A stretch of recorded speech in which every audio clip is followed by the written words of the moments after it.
That heifer right there just don't even care.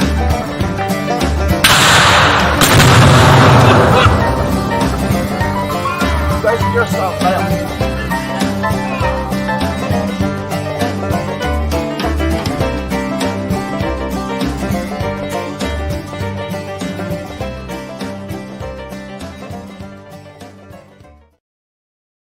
Action. Hey, everybody. What do you say, folks? Appreciate We're you. looking the same way every week. Action. Not me, Oh. staring down, trying to catch up on the chat, and you catch me off guard. What's all right? Huh. It is. See, what we do is we checking out the chat, see who all, everybody in here. Let's see. Steffi came in, and Tar Heel, and Larimore. You've been talking to Michael Tangley. Let's see, Russell Amon's in here. Keep talking to them. Turn the recording on. Oh, yeah, young lady. Yeah. Hey, Mr. Mark. Who else came in? Michael and Flip, and there's Phillip, and Hey. Lee's back in. Okay. Mr. Dan Weaver. All kind of people in here. You got a good house so far this morning. I Evening. didn't have a pat in the You do good. Just read the screen. There you go. Act like you've been there. That's it. Well, hope everybody had a pretty good week and weekend. Ah, there's Miss Jan and Miss Leona and Pastor Larry. How y'all this evening? We'll get into it a little bit more, but Mercy, did we have good conversation with Pastor Larry? We had a really, really good chat with him and his wife. And we got to meet his mother-in-law, Miss Leona. Yes, ma'am. It was nice to talk with you. Well, I guess you can classify that as meeting somebody over the phone. But we did talk to her, introduce ourselves, so we met her. But had no idea she watched us too. Blew us away. There's a bug in the house flying around the lot. Stella, she don't like no bug in the house, especially a bee gets in here. She'll do just like that until you get that thing out of here. Panic if there's a bee in here. She does not like them. I don't know. I guess something done flew in here. She haven't fit. Anyhow, moving on. Like I said, hope everybody had a good week, good weekend. It has been raining since Thursday evening here. We finished work Thursday. Yeah. Okay. It's been a long week, y'all. All them days is running together. But now there's Sean in DC. Well, yeah, it's kind of like what DC showing his weather. It's basically the same thing we got going on. He's just on the other end of the country over there, but they staying on the rain coming, which we need the rain down here. We've been in a drought. Yeah. For the season. But it's kind of a bummer when it just floods for days on end. You can't even go outside. Well, y'all know how it is. It ain't gonna rain until the weekend. When you actually have time to do outdoor things you need to do and want to do. Then it rains. But thankfully, they was yakking about, I guess, tornadoes and all that mess coming up. But yeah, there were. Thankfully, all that stayed along the coast, Mobile, Pensacola area, and all that. Yeah. Don't wish it on nobody, but no, was grateful. Nobody had to endure any of that mess. Yeah. But Tracy and Carl came in. They come slowly trickling in. Sean? Yeah. You wouldn't listen to him. I told you he'd come in DC. Not problem. You hadn't got any rain there? No, that humidity is going to push right on in. If y'all going to get that same front we got, because it got hot and humid. It went to 60-something degrees one day, then 78 the next day, and the humidity, it was just like pretty much like summertime all over again out here. Then the rain came. Yeah, Lee, that was kind of a happy accident. This was my only clean coffee cup when I went flying out the door right after church. And then he come out with the shirt. So we're advertising for you. Oh, yeah. Drum up the business. Well, you can't see it because of my buttons and stuff there, but yeah. Label. We got the Kodiak apparel this evening. Hey, David. And yes. Phillip. He said it's easier to find a place to stay dry than it is to make rain. You're right. Yes, it Musings by Phillip for everybody tonight. But it did let up after church today. The sunshine. Oh. Shane said he's in the middle of snow, rain, ice rain, slush, 0 degrees and -5 Celsius. No, sir. Yeah, I'll take that humidity. Humidity. We're not fussing about our 80 degrees and humid anymore, huh? Now, we did see Danae sent us some pictures in an email, and the snow just like stacked up. I was like, that's what I remember as a kid. Yeah, I think that was a bee box. We could just barely make out under the mountain of snow in there. I told him, Lisa. Ain't no way. Yeah. Not to live in it. No, He'd be no. going, take me home, take me home. That's what my mom did when we moved out there. The very first year, she's crying to come back home to Mobile. I'm just reading. So Miss Lisa come in, Tracy and Carl come in. We got 31 stacked in here already. Well, hey, y'all. Appreciate y'all. We'll get into our little bee journal thing here in a little bit, but kind of, I guess, give y'all a selection. It was kind of torn, if you will, between two subjects in there we can kind of yak about. But one was a late fall nectar, not a flow, but late fall nectar in the aster after the goldenrod, or the race, not them physically racing, but the different genetic of bees. And the column, when I was looking, my word, I'll tell Hannah a minute ago, I said, I found all this. I'm not fixing to read it twice. Yeah, I asked him, I was like, well, what are they saying about it? And he just looked at me. I'm not reading it twice. Okay. It's a bunch because it goes through the Italian, the Caucasian, Syrian, the black and yellow bee, as they called it, several other different things. But some dude went through, I think it was at a Michigan conference, and I believe this one was 1890.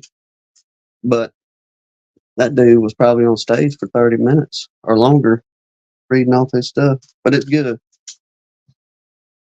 What you got? Mr. Larry. I hate to hear that, Mr. Larry. I'm going to tell you, everybody I know that's fought that COVID mess, and even us, it took us some months to get fully back to normal after we had that. Yeah, it was. He said he was listening, but still not back to normal. I'm saying at least 2 months before. Yeah. Maybe even closer to 3 before we really started feeling like ourselves again. That's the main thing. It just, been sick with flu and all that stuff before, and ain't never taken that long to get over an ailment, whatever it was. It put us down, I tell you.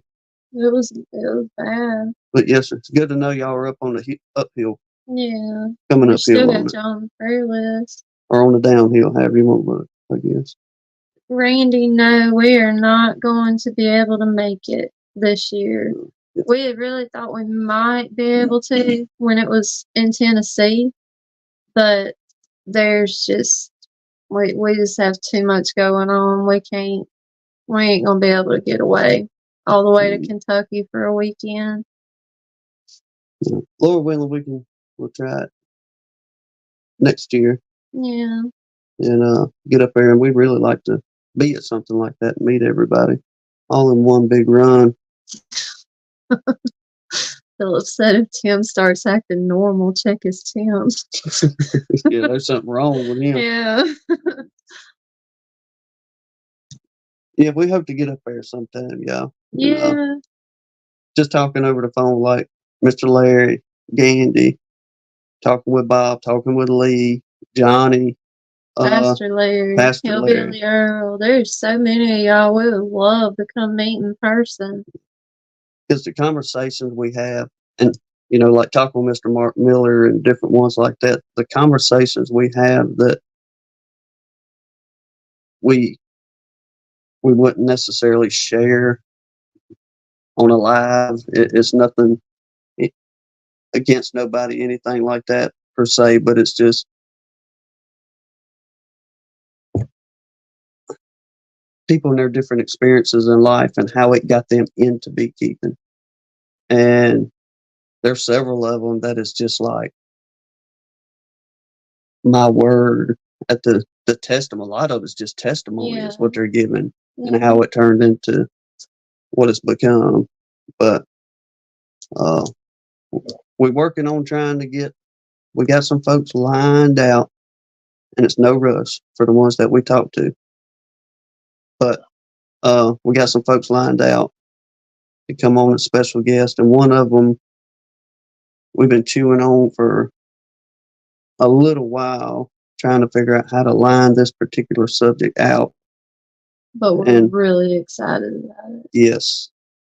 And it's going to be a blessing once all that gets ironed out and everything. But like I say, maybe around Christmas or there shortly after, going into the new year, we hope to have these special guests come on and give their stories, how they got into beekeeping and all that, because there's some pretty powerful stories of how some of these men and women got into beekeeping. And many of you tell us, hey, my daddy done it whenever I was a little bitty thing, and kind of carried it on. Mm-hmm. Oh, that is something we can tell y'all about, the new bee-related stuff. Go ahead. Customer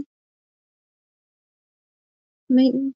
The beekeeper. Oh, yeah. We met a beekeeper that lives close to us, like in our neck of the woods.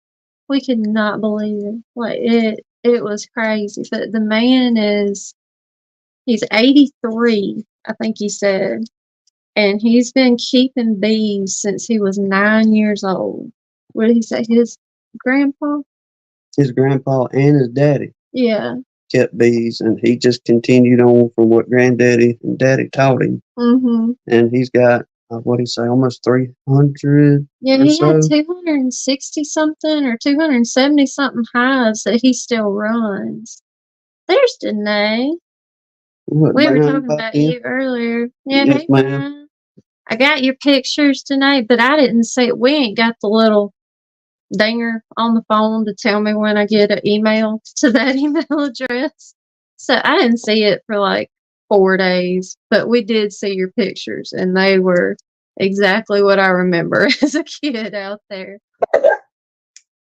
It was some pretty stuff, but whew. So was that a bee box under all that snow? Is that what we were seeing? I think in the first picture. First two there, I think it was shooting pictures of them, or the two she sent. Yeah. It was hard to tell. Everything covered up in white. That's all you seen was just white snow out there. 30 inches of snow.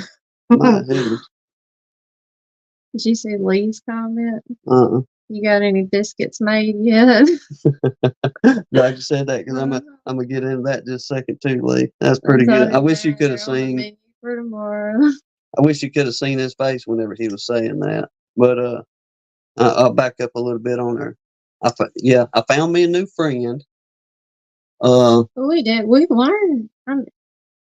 He had some interesting things to say that wasn't things we'd ever heard before about bees, like especially the queen. The queens and the drones, that's what got me.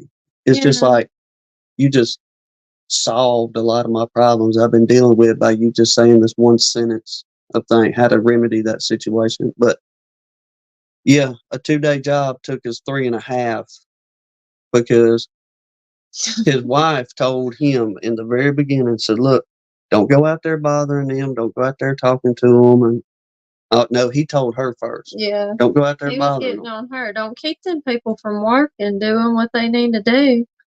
Then we finally met him because his wife even told us, said, look, he's a her words were, he's a cantankerous old fart.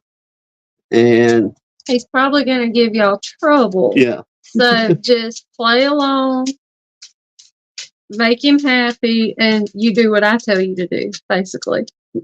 But Hannah broke the ice on it. I was nervous. Well, he come out and you could just tell he's a strict man and he wants things done accordingly and he wants it done right. He's just a very no nonsense kind of person. It's how he struck us at first. I was thinking, oh no, this is going to be a long, long week in the beginning. But come out, we was talking about work, what they wanted to do real quick, and Hannah just so happened to look over in his pickup truck and he had a sign that said local honey for sale. And she said, do you sell honey? And he was like, yeah. No, I said, are you a beekeeper? Or did I ask him about honey first? I thought I said, are you a beekeeper? He wanted to. I didn't get so excited thinking about it again. But Buddy, he looked at us and Tim was like, well, we keep bees too. And he just smiled and I was like, oh, we got somewhere. And it was smooth sailing the rest of the week thanks to honeybees. Well, like I say, a 2-day job took us 3.5 because a lot of it, he come out and we would just talk for 30, 45 minutes. He would never rush us about the work. He could really care less about what we was doing for the most part, just as long as it got done. And, it finally got to the point about day 2. I'm standing there with a skill saw in my hand, waiting to make a cut. And Hannah's looking at me like, shut up. Let's go. Because Tim's telling just as many bee stories as the customer is. I was finally like, okay, darling, we got things we really have to get done today. It was fun. It was. Then Lee in here telling us the other day he had a package coming. Thank you very much for the package, Lee. We greatly appreciate that. Yeah. He sent us some more old Kodiak honey. That's some good stuff, y'all. And make sure I don't get it upside down. You don't read that. Muscadine. Yeah. Jelly. That's what biscuits are being made for tomorrow. Well, Mr. Donnie, if I can get it out of my mouth, he come over. Hannah run down the road to her sister's house today to do some family stuff, so I stayed home. Mr. Donnie called me up. And he's like, well, hey, Bubba, I'll ride up for a little bit. All right. Well, it worked out just so perfect. Had no idea the mail was running on Sundays, but the mail carrier, since Christmas coming up, they're going to be running on Sunday. Well, the mail carrier brought a package, dropped it off earlier. And I, to be honest with you, I forgot about it coming. And got it, looked and seen. What did I do with that box? Lee, I did notice you put buttons on the postage. Did you? I didn't see that.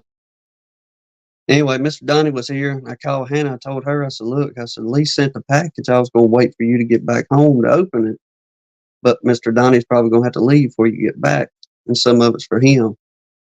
And she was cool with it. We opened her own up, and sure enough, there was a jar of jelly and honey in there for Mr. Donnie. And Buddy, you talk about the smile on his face. He said, this is mine? I said, well, yes, sir. I said, the man sent you some too. And he's like, the jelly? I said, oh, yeah. He said, well, I'll be making biscuits tomorrow. He makes biscuits every morning anyway. And he said, you tell that man I'll let him know how good that jelly is. So I imagine Mr. Donnie will be texting me sometime tomorrow. giving me a thumbs up on that Mhm. jelly. But thank you again, Lee, on that. And while we're doing that, well, yeah, then I'll show what we got from the customer. And any of y'all too, we got on some apis from Johnny at Tennessee Mountain Bees. He sent us the bioactivator and the biocontrol. And talking to him the other day, this is the improved or the little better batch than what they had originally had. So apparently the apis is, they put some better ingredients to make it even more better in there. But I want to tell you too, Johnny, thank you much, brother, for getting this down here to us. And any of y'all that needing the apis, no, Bob ain't selling it no more, but if y'all needing the apis biologics, y'all go holler at Johnny. I have that card sitting right here at TennesseeMountainBees.org. I believe it is his website. Y'all bear with me a sec. I thought it was. Yeah. Oh, what's he got on his card here? Online sales for the Apis Biologics. TennesseeMountainBees.org. Johnny Walker. And two, getting Christmas time, y'all holler at these folks. If you can get it from the. There's a lot of people in here. Like Phillip's doing the gift baskets. Brian has all his gift baskets. I think Bob was making some gift baskets too. Yeah, on your products.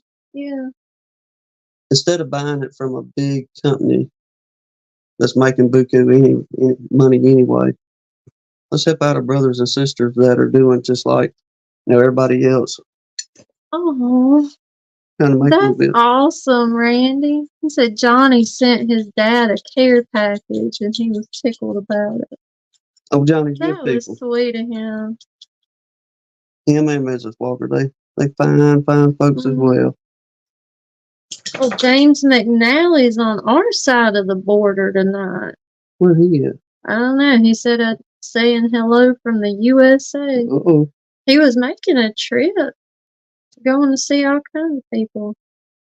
Picking up some your equipment or something. Did you make it down to Mississippi? Get your equipment? I think that's where he was looking at some, thinking about if the plan worked out. Coming down to Mississippi to get it. Heading near you. Okay, all right. Oh, there's another Canadian come in. Ian's in America too. Minneapolis. Oh, you a long way from us. It's cold up there too. But he's used to that cold. And well, hey, y'all, appreciate everybody coming in. Especially, Ian, Dirt Rooster. Thank y'all, man.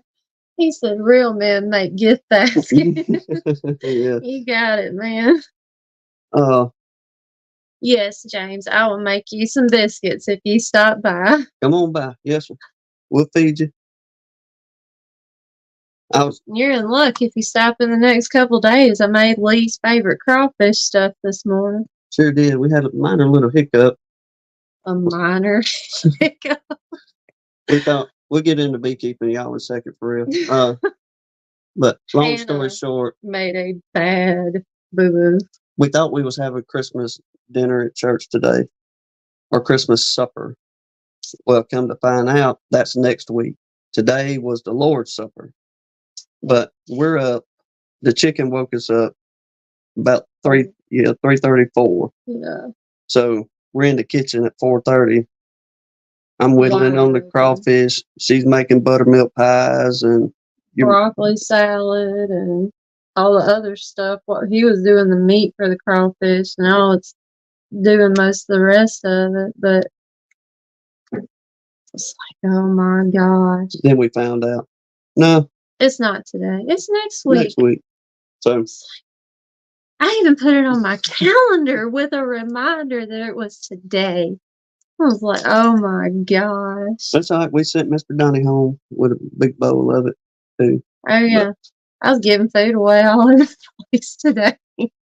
Oh yeah, if you'd have been down here, I don't know if any of y'all have tried or had buttermilk pie, but the ones of you that have and like it, she just handed 2 of them off today and said, "Well, y'all enjoy." Yeah, I did. It's like I could have shot myself in the foot after all that. But the folks at church, the people at church that like it, they weren't complaining at all. One of them met us outside, said, "Put that in the truck right now." Oh yeah, literally. But Yeah, DC, it was most definitely a Hannah oops. But still, I smacked myself in the forehead when they told me that.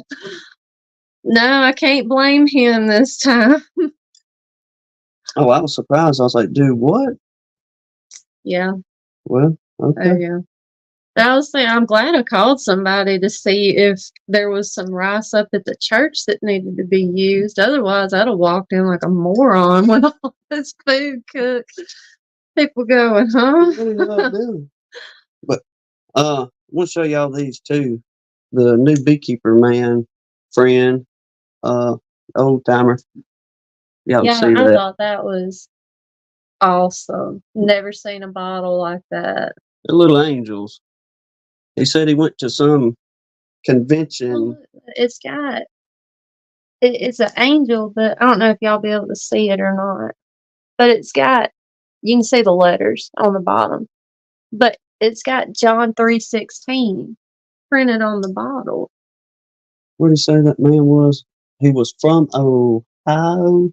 Ohio. He said he went to a big bee convention up there. Somewhere Ohio or Iowa, somewhere up in there. But somebody had them. What did he say? He bought like so many cases of them or something. The man made them jars, and within the last year or so, the man departed, and the wife she never got out and figured out how to make the little squeeze jars or how he did the molds and making all that. But he did say if the woman ever got the customer base that she would look into, Like shipping out. yeah, ship some out and make some. So Tony was pretty interested. We'll see what we could do, and if it's worthy of the woman's time to get out there and make some, it would be pretty cool to have some little angel bottles there, especially having the Bible verse on them. I bet that was cool, DC. I watched a video of a beekeeping convention in Pakistan today. Is it? Let me see if I can say the name. Is it Shahart? Shahart? You watching that? I'll just call him Dale. DC. Yeah. Dale's a friend of ours here. Y'all have to just meet Dale. He's a character. But He is that. Love him to death. Absolutely love the man to death. He has got a heart the size of Texas, but some people have to take him in small doses. He's a little bit hyperactive. yes, he is. Reason I say that, DC, I ran across some guy over there in Pakistan that come up on our feed, and He said, "Hold on a second. I think he's oh, checking." my apologies. But the dude, what they call that bee up, the Latin name was Apis flora, I think it was. But y'all correct me if I'm wrong, but I'm pretty sure it's like a stingless bee, I believe. Ooh. But he was doing a cutout in a little old like sage bush out in the desert, and it was just a little bitty old nest of them. I don't know, maybe to have the size of a volleyball or something like that. But he was going through and doing that removal on them, and went in and read his about page. And his about page was pretty interesting about how beekeepers aren't selling their product for the prices that they should to be able to make a good market and a profit. Uh, Pretty interesting. I think that was the name of it, Shahart, something along those lines. But I don't know. There's a couple times I've been in some of them different beekeeping deals across the pond and look at the comments, and old DC, he'll be down in there. Yeah. Mm-hmm. He said he watches a lot of YouTube videos on beekeeping. Well, Brian said it's Apis florea Florida. Okay. or florea. I'm Mm-hmm. not sure. EA. I was close. Florida. Pretty close. You were Yeah, I was right there. right there, close. Where was I going? Cajun said, hey. Well, hey, Cajun. Their DC's trying to find the channel still. My bad, man. Where was I? I was fixing to go on a rant. That's my rant. Okay. Another thing popped up. Was going to check out the Australian folks over there at the Flow Hive. They was doing a live. So I was like, well, let me go in here and see what the Australian people yakking about. Well, it didn't go very well. They don't like to talk like we talk, I guess. How everybody in here is just making conversation, and even if it's about nothing. I just simply put in there, and this is probably where it messed me up, was hello from Alabama. And it was They crickets. wouldn't talk to me. Nobody in the Flow Hive conversation would talk to me. So I was like, well, all right then. And well, there really wasn't even people yakking in the chat either. I was just trying to, hey, like we do, somebody talk about something. But Brian's like our new Wikipedia for the Gunline Live show. I can't read it all yet because of the stupid heart in the chat, and I can't read it that far away. The dwarf honeybee or red dwarf honeybee, Apis Florea. Okay, is one of two species of small wild bees of southern and eastern Asia. Little bit. You got school. Well, too. I looked the little fellers up, and according, like they did a side by side. I think it was the Italian and the floral bee. They was little. They was like the half the size of the Italian. Little video thing. Mm. Yep. Was pretty neat. Yep. I'll be right back. Okay. Hey, Dan, appreciate you coming on in. I'm sorry. I'm just lost yakking. I ain't. But I will say, let's see, beekeeping here around the house. Whenever Hannah went to her sister's earlier,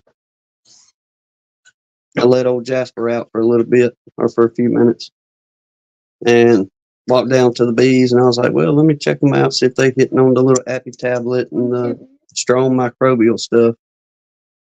I'll tell y'all what, I didn't have any PPE, if you will.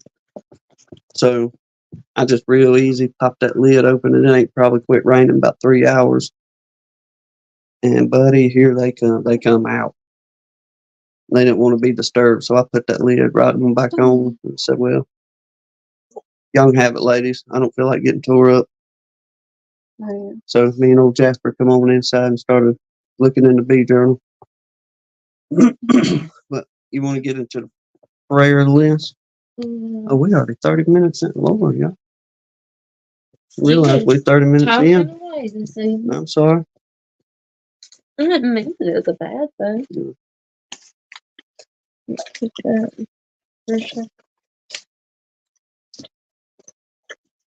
Y'all, if there's anybody we need to add or take away on the prayer list, y'all let us know.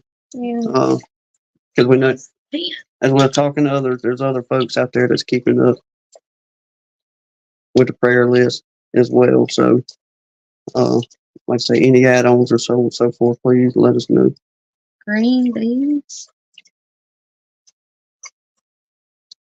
Where you at? Oh, have y'all seen those green beans?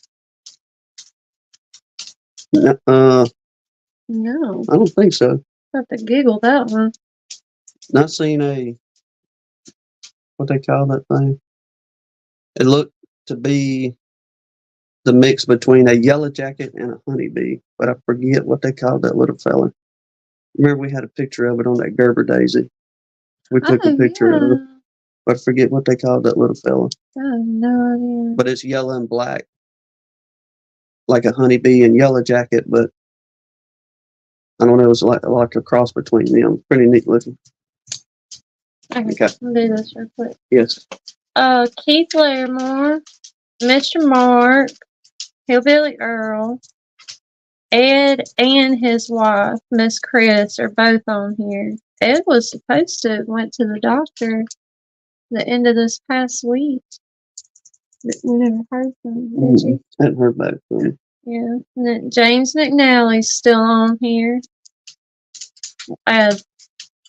Traveling through the USA to get his spot on the prayer list. You're gonna need it negotiating traffic. Pray for safe travels as well. Yeah, that's what I meant. Dirt Rooster's dad, Mr. Pat, is still on here. Miss Deb, Bob's friend, Jason Cooper, Grammy Lisa's son and her granddaughter are both on here. And Bob and his family. Y'all pretty well know what he's got going on, but y'all seriously keep them in your prayers the next several weeks with what they got going on with his mama. And then Tom with Mac Apiary Bees, Mr. Donnie, Tim Bailey, the Boone County beekeeper, Michael Tangway's wife, Miss Cindy. But he put in the chat earlier, she's doing really good on her recovery. Miss Carla Green, Mr. Larry Gandy, him and his wife and his mama. They've all been sick, but his mama's got a lot of stuff going on too. And Brian Castle Hives and his family. DC's parents, especially his mom, they were both on here, but then his mom fell last week. So y'all remember her. James Knowles' family. Lee, I think he said he's feeling better finally. And then his sister, he had told us that she did good through the surgery. So I hope she's still doing good with the recovery. Donnie Fixner's wife, Miss LaFay, David Hoskins' little baby granddaughter, the Prince family, Lip, I don't remember his channel name. Honeystone Farm. Yeah, Honeystone. His daughter Samantha's on here. Baby Luca, a little 4-week-old baby, Mr. Dan Weaver put on here, needs a heart transplant. And little mystery girl, her and her friends. She was in the chat last week with us. Phillip saying she has surgery on the 5th. Okay.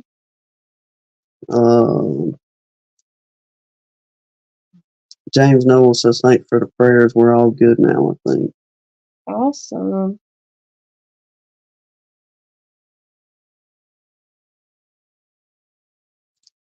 Lee says she ended up in the ER the other day, but she's doing better now. Let's see, I have to wait until heart gets out of the way. What your next comment there was, Lee? But yes, sir. Y'all continue to pray for folks, and the Lord will be done. Folks get to feeling better, especially we getting into Christmas, and we all want everybody to be able to be home and be with one another. I say it's time. Minnesota Mike. Phillip said add him. All right.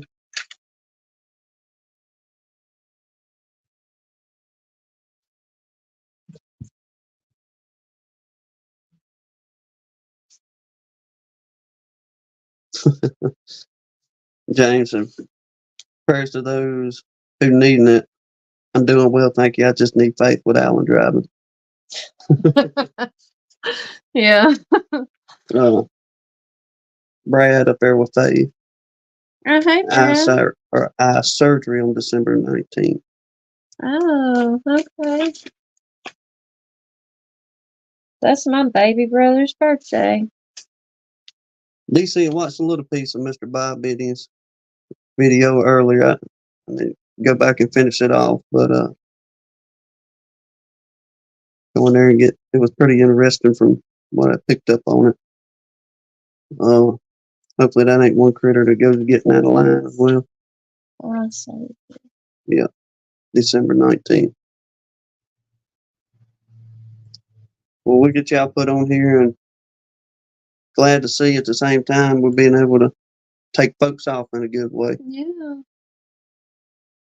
All right, I added Minnesota mine, and I added Brad, and I put the note by Flip. Surgery. I think I got it. Okay, all right. Well, y'all, we'll mosey into our little. Hey, what? Y'all just. We'll go ahead and put this up here. If y'all want to come in and yak, we can do that too. But there is one little part I do want to get in. Just coming, we're getting into Christmas time and thinking about doing for others. And this little old bit somebody had wrote kind of got me thinking on that.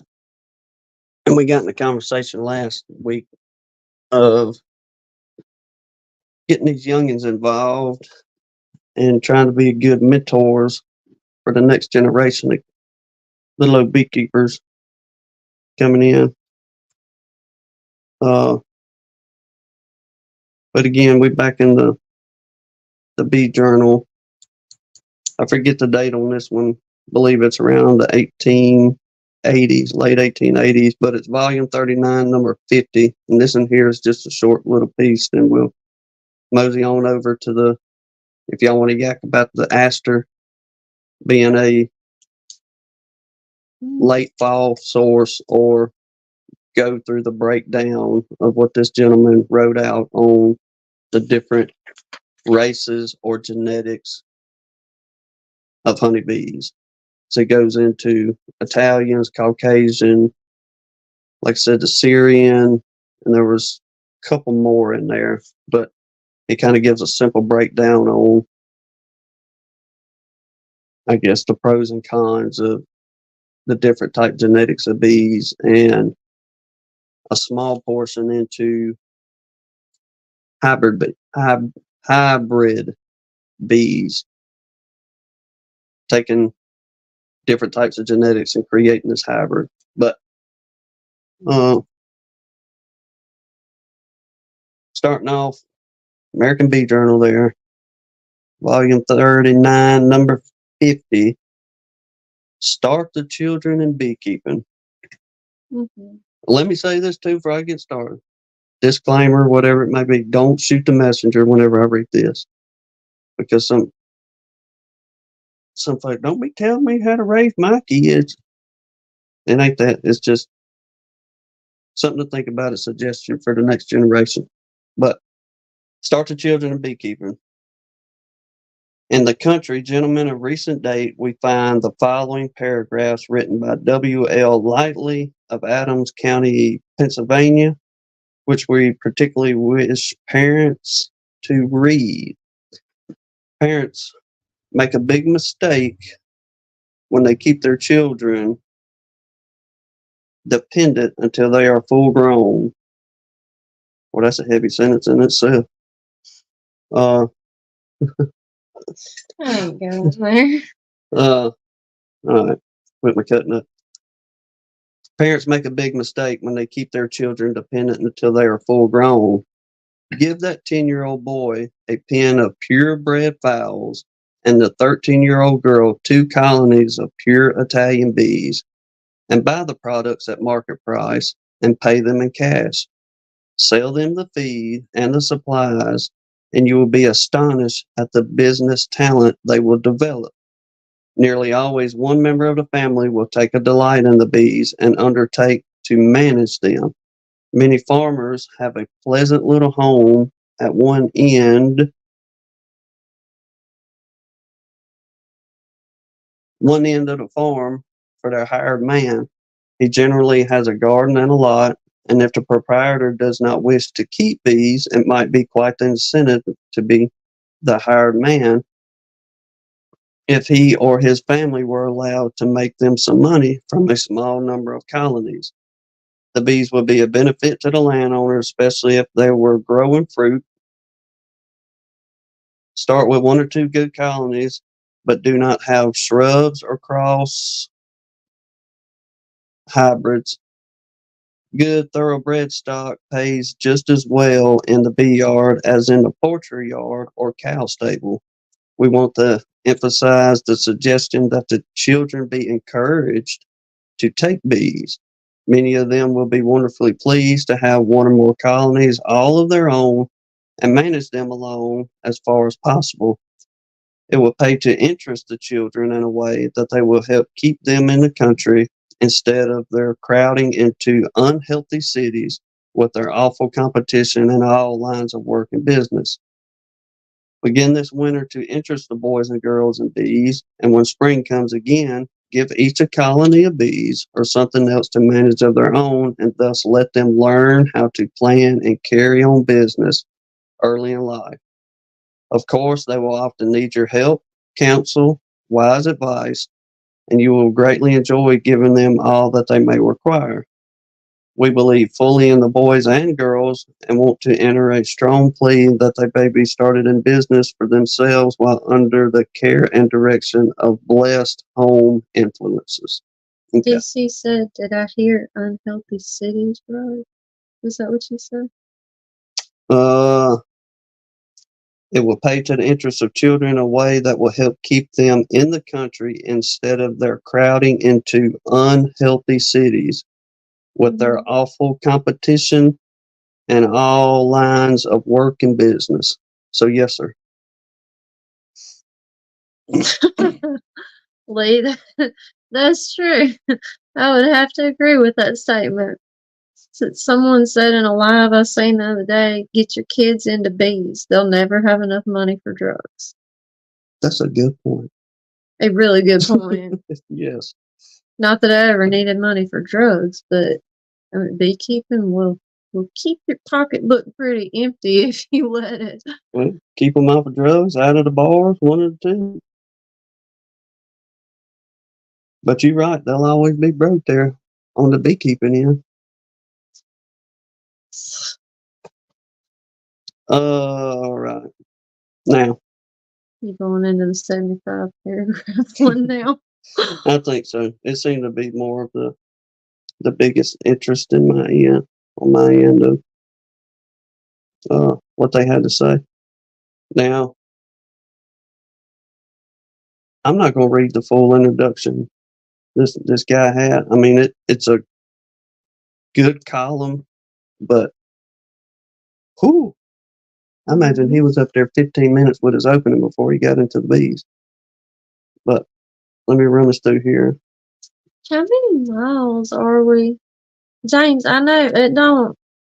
I mean, we can hit the dirt road and be in Mississippi in 30 minutes, but I don't know exactly how many miles we are from Mississippi. By the way the crow flies, we're about 15 miles from the state line. If we went due west, we'd be in Mississippi. I don't know, 10, 15 minutes probably. And that's running.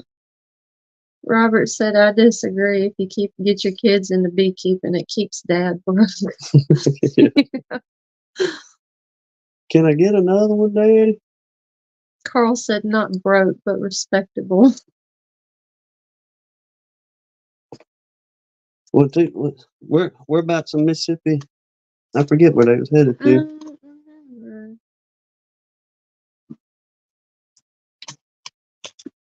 But often, I mean, that's where we go a lot to do our. I'd rather go across the state line, to be honest with you.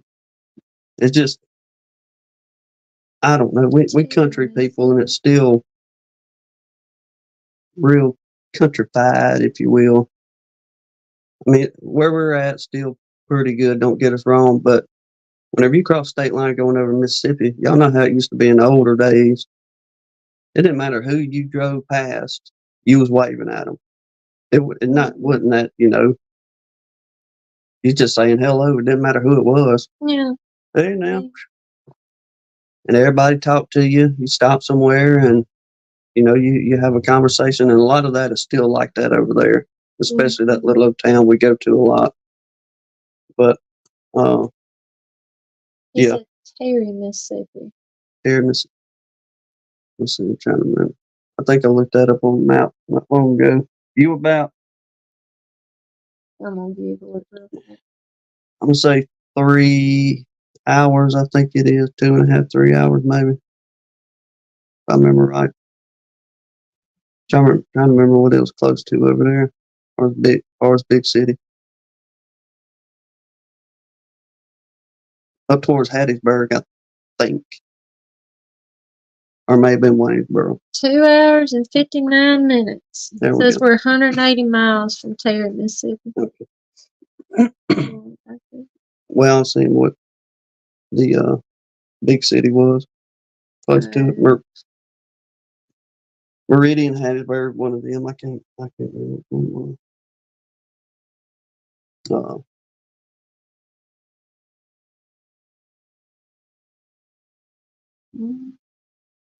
I have to look on Google Earth and picture thing.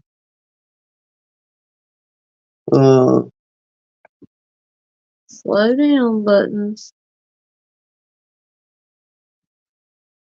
Now Or you look just for it there. keep- Now I get in there. Yeah. All right, y'all. World's largest rocking chair No, it- is marked on the map for Mississippi. Races of bees. Descriptions of various races of the honeybee. I'll just read a portion of this. It was read at the Michigan Convention by Professor A.J. Cook. Saucer. It's 15. Saucer. Yep. Yep. It looks like saucer. Like I say, I think this was late 1880s, early 1990s. This cat was at the Michigan Convention up there reading all this. But by special request of our wide awake secretary, I was led to prepare this essay. Our secretary is not only full of enterprise, but also of practicality. His enterprise almost always looks towards utility.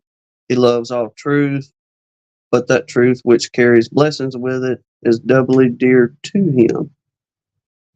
Doubly. You like that word? In the study of races which have been developed by nature and not by man, we should always remember the environment. Where circumstances press hard, the law of nature's selection of necessity produces greater excellence. We should expect then that the Carnolian bees, the Italians, the Cyprians, and the Syrians would each pose very valuable characteristics. The crowded colonies, the restricted areas, and especially in Syrian, the frequent and excessive droughts all continue to weed out the less prolific and the less industrious colonies. We might reasonably expect then to find in these races longer tongues, larger honey stomachs, increased industry, greater endurance, and prolificness than in races of less trying environment. I fully believe that a close study of the surrounding conditions of each race would quickly explain peculiarities. I'm saying I can't get it out of my mouth. Peculiarities of structure and habitat. Thus, I believe we may easily account for the. Let me get through all this and get into the bee. All right. The first ones they start off with. Let's see. In describing our studying races, there are some parts that are especially important The color and hair covering of the thorax are to be noted. The rings of the abdomen are also important, as it is known there are 6 rings or segments to this third or posterior division of the bee's body. This is true of both the workers and the queens. The color of those several rings and the color and amount of hair that they bear are valuable aids in identifying the separate races. Usually there are 4 rows of plumage hairs, a row of each of the rings if we expect the first or the next to the thorax, and the last or the one at the tip of the body. Often the color of these rings of hair, as in the case of criner or carniolan bees, or craner, or it could be rainer if it's a silent K. Anyway, craner. It could be like a knife situation, knife or knife, however you want to say it. But anyway, the carniolan bees is most readily means to identify individuals of the race. So the first ones they start off with is it's just simple as the heading is the black and yellow bees. It doesn't give a gene or a genetic like Italian, so on and so forth on this bunch, but the black and yellow bees. Before I speak of the separate races, let me state that we may divide our common honeybees into 2 types, the black and yellow bees. To the black bees belong the common German bees and varieties of this type, such as the carniolan, hilt bees, etc. There are the European bees and are peculiar in coloration and in habitat. It is very possible that some of the African races are derived from this race. Of these, we are practically at present only interested in the German bee and the carniolans, and so I shall only speak of them in fuller detail. The yellow races are very well fixed. Whether they should rank as varieties of one race or as separate races is in question. If their characteristics of color and habit are present, then each is a race. I'm inclined to the opinion that this is the case. Such questions, however, are not very important, as our present philosophy simply makes species, races, and varieties a difference in quantity, in variation, and fixity of characteristics. Time solidifies a variety, if we may so speak, into a race and go along to a race with longer time. The race crystallizes into a species. Of those yellow races, we will call them races. I got it in quotes. I shall only consider the 3 which are present in our American apiaries. They are exhibited at the fairs via the Italian, Syrian, and the Cyprian. Cyprian. All right. Now he's moseying into the black or German bee. What kind of got me into this was, go ahead. Were either of them from the Mediterranean? Did it say? DC was asking, he said he thought it was. I've heard of Cyprian, isn't it in the Mediterranean? I told him I'd be lying if I tried to answer because I wasn't sure. It don't say where that bunch is from, DC. Oh, he's Googling it. Well, there we go. We'll know. And I imagine the Syrian be across the pond over there somewhere.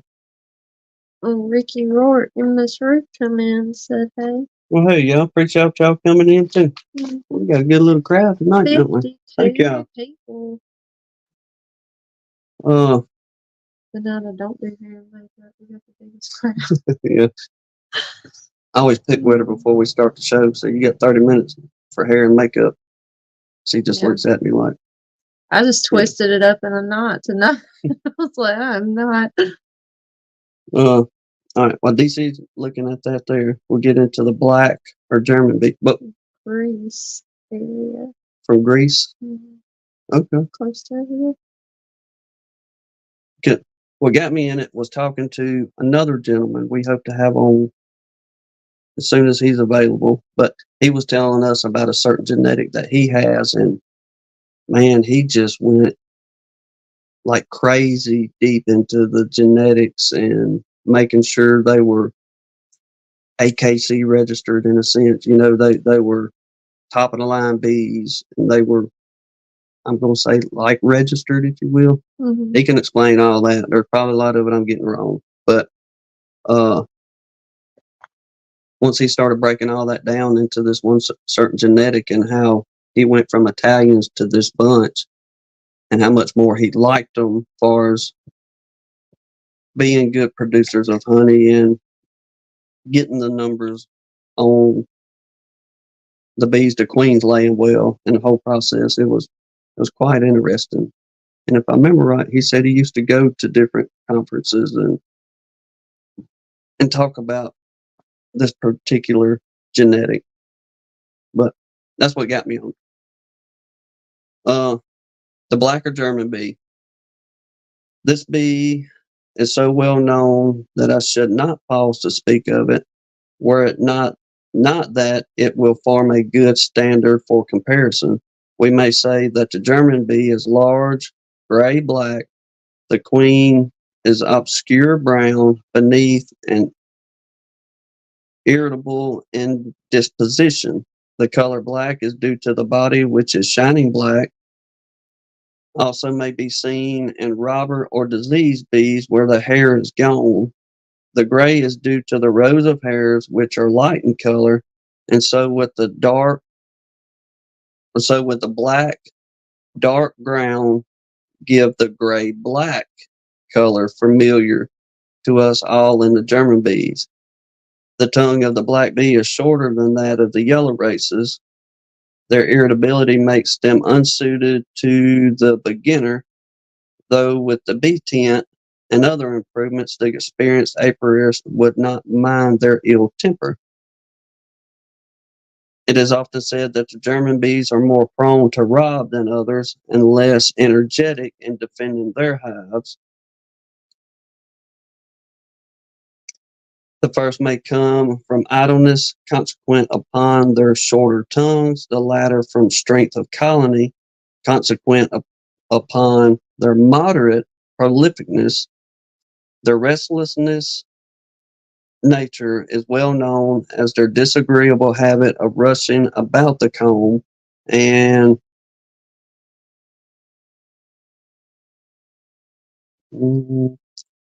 falling from it are too evident to escape attention. It has been claimed that the black bees are more hardy than are the yellow races. Quite likely, the fact that the black bees are more likely to be in box hives where the attachment of the combs direct to the walls of the hive give a certain protection in severe winters give rise to this opinion. Whether true or not, this is not very essential matter. For granting superiority, it is not sufficiently pronounced to remove the necessity of protection, and with protection and proper care, all are alike safe. That German bees produce very white comb honey is beyond question true. A little thicker capping and a little greater separation of the caps from the honey, though really a small matter, is in fact a matter of much importance. Indeed, it may be that which sells our product. In this case, a little added beauty may be the taken thing. What you got? Esther. Apiarists long ago noted that the black bees are a little more ready to leave the brooding chamber and store in sections placed in a chamber above than are the yellow races. With the plight, this quality would count. I probably said that wrong, but the experienced beekeeper who has learned the best skill of art, this counts for much less. If we expect the white cappings and the readiness to store in the surplus chamber, we may say that in every peculiar, there we go with it again. Peculiarity. Yes, of structure, temperament, and habit, the German race is inferior for the practical work of the apiary. It is easy to see why German bees are inferior. Their home is in the cold Northland where winter's cold and miraculous gas, even unknown, crushes out the bee life, destroying all but the most vigorous. Thus, the increase is limited and natural selection does not act with the severity that it does in the more favored topics. Thus, we easily see why the black bee is less developed in the direction of rapid production than are some of the other races. It remains to be said that the German bees, crossed with many of the yellow races, produce a bee much superior to itself. Cattle and horses are bred for different purposes, and so crosses produce confusion, and crossbreeding has little to recommend. With bees, it is not so. All races are for the same purpose, so there is no objection to crossing. Indeed, it seems more than likely that the bee of the future will be a hybrid bee. If so, quite likely the German race or some of the varieties will enter into this combination. So, are we in that future of the hybrid bee they're talking about, where folks are trying to raise hybrid? Mm-hmm. I mean, I don't know the genetics of what people are saying. Okay, let's try putting this bunch here together and putting this bunch here together to make a super bee as far as production. I know they're trying to figure that out with these queens and the BSH and all, but Mm-hmm. as far as actually being a good, productive, and production colony, are we there yet with the super bee Mm-hmm. or the hybrid? DC said he found a movie on YouTube today called The Pollinators. So it's like a honeybee's food supply environment documentary. Oh, pretty cool. Have to check So I that one out. told him I'll check it out. We watched something like that not too long ago. I can't remember the name of it, but it was about the different honeybees that we have here than it was doing, all over the world, different bees. But where was that one place at to where I think she was like a mason bee, but they only went after the red petal on the flower. And they would take that red petal on that flower and find the prettiest one that they liked, and they would chew so much of it off, fly back to their little hole in the wall or in the ground that they have, and they would set that little petal at the entrance of their little openings down there. But then they got to yakking due to deforestation and all this good stuff that, the resource isn't there anymore for those bees to be able to do like they did in the old timey days whenever there was fields of, I think it was talking about the poppy flower or something. Ain't that the real red flower across the pond over there? Mm-hmm. Mm-hmm. Yeah. Yeah. I was trying to figure out how to save this. What? The link DC put up. Should be able to just slide that over right there. Ah. Save. Bingo. Duh. Mm-hmm. Yeah. Okay. Whatever. Well, so far, ain't nobody bucking the black and yellow or the German bee, so let's see what they say about I know some of y'all got these carniolan. Let's see what they say about these rascals. Like I said, I was rummaging through here, and this was part I was telling Hannah, I'm not going to read twice. Yeah. Being so much, but the carniolan bees. These bees are certainly a well-marked variety of the German race. Their characters are so well marked and so fixed that it would be no great mistake to consider them a race. Indeed, some very good authorities regard them as a distinct race. If I mistake not, Mr. Frank Benton thus regards them, and surely few are better prepared to judge correctly than is he. Whether we consider them a variety or a race, I think that there can be no doubt but that they are an offshoot from the common black bee, more amiable than the Italian and with the business habits, quotations, if we may use the expression equal to the best of the yellow races. No wonder this bee has so rapidly grown in favor in both Europe and America. We may well quote Shakespeare's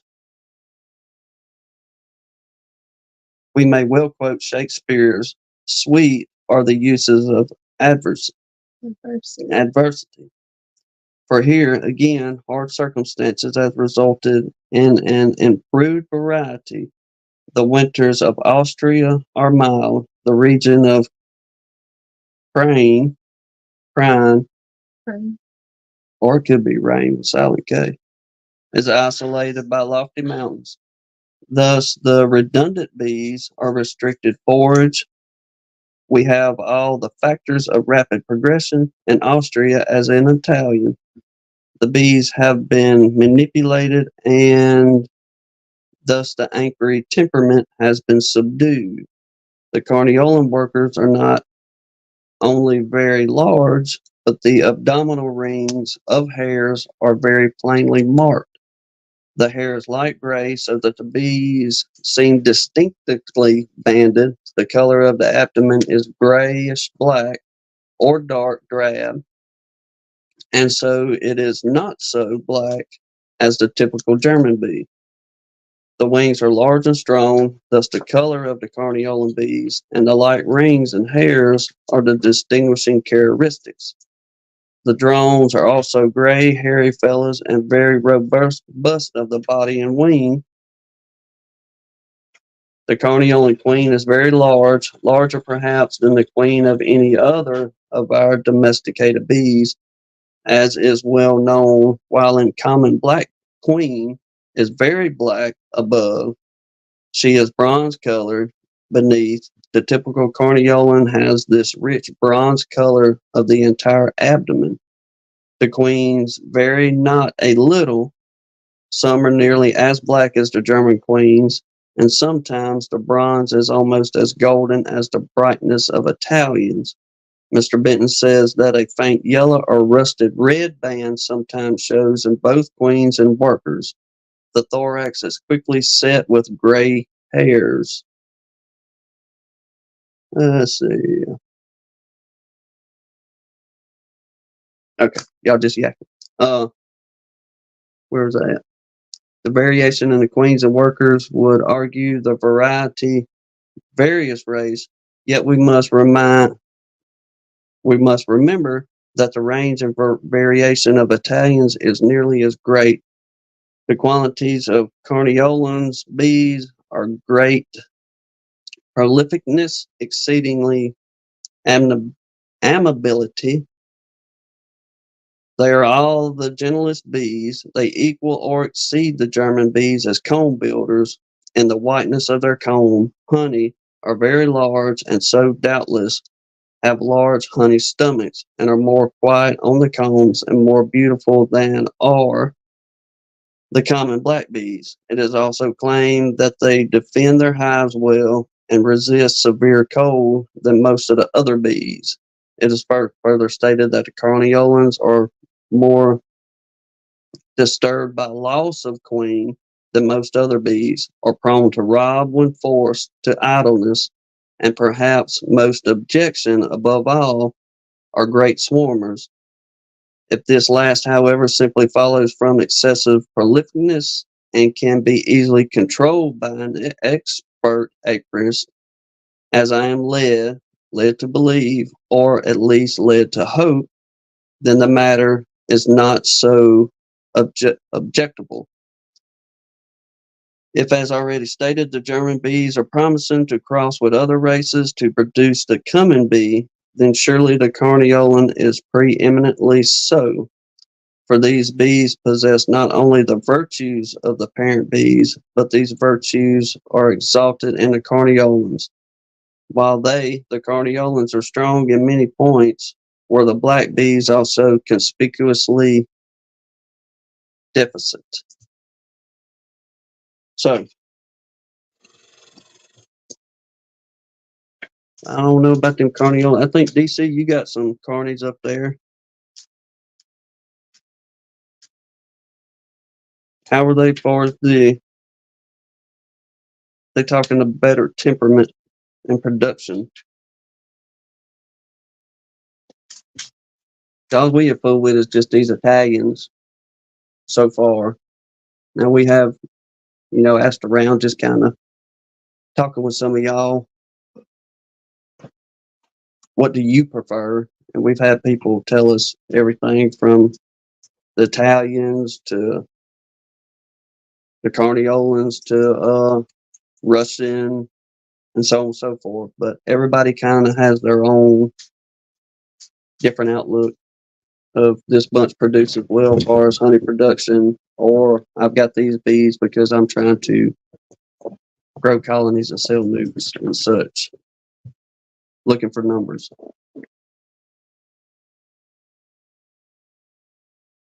What is that? The Carniola. Phillip screaming Inspector Gadget.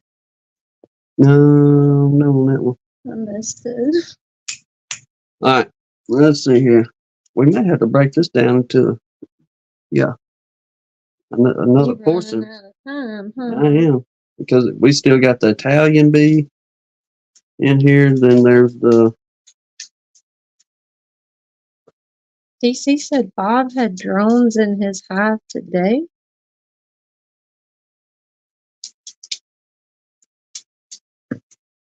Because Baker Bees said he saw some drones coming out of the nuke today. When I went out there That's and weird. opened the lid on the bunch that was poisoned, that we're just kind of letting them do what have you.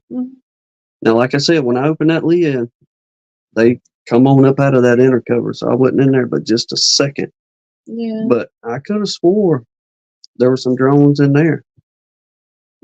Now, I know by looking in the colonies, we ain't had no drones since spring. So I don't know if somewhere in between there's a chance we had a late swarm come in from somewhere. But that's what I was really hoping. But like I say, didn't get in there to see what was really going on.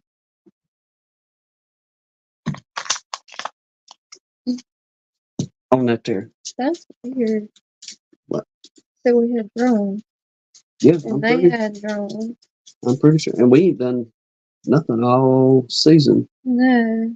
I stepped back and I looked up at the little open air hive up in the tree up there. That bunch, they got them 3 good little old tiers up in that tree, and they're probably about a foot long on that open air colony. And she had from what I could see from the ground, a good sized brood patch up there.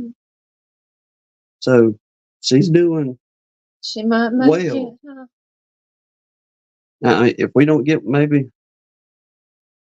I don't know if they'll make it in the late January, February months when we get the rain and we do actually, for a few days, get below freezing, what have you. There's Hillbilly Earl. Wait, Sarah. We were talking about you earlier today, wondering how you were doing. Yes. Hope you're doing well, my friend. Oh my gosh, James. I hope you didn't find that out the hard way. A 2-inch ball will not keep a 2 5/16 trailer hitch on it. No. Doesn't work out usually. Load that tongue down. Careful going over the bridges. Russell said, I hope you had your safety chains on. That's the truth. Yeah. Yeah. I stopped by Park's house. Mm. You been running from Canada to Mississippi with that thing like that? Lord, I hope not. Surely you ain't made it that far. I mean, if you have, keep on going. If you made it this far. Look, back to bees for a Okay. second. DC. I seen Mr. Larry jump in, but he said, I don't like my Russians that much. They're jerks. He said they just seem to get grumpy quick, and half his comments blocked out by the stupid heart we don't know how to get rid of. So far as DC's argument and this fella here's argument, He says Russians are turds, basically. basically what this man is saying too. Mm. They got bad attitude. Apparently so. But all right then. What is the most gentle genetic that you have?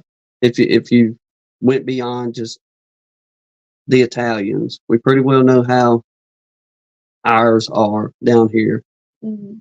For the most part, we don't really ever have any issues like far as getting tore up every time we go out there. It's like any other time. You know when you should go out there and fool and when you shouldn't. But what do you reckon is the most gentle in production? The everything that you won't be. Okay, he said, I don't mean that mine are mean bees. They just seem to not put up with beekeeper mistakes well.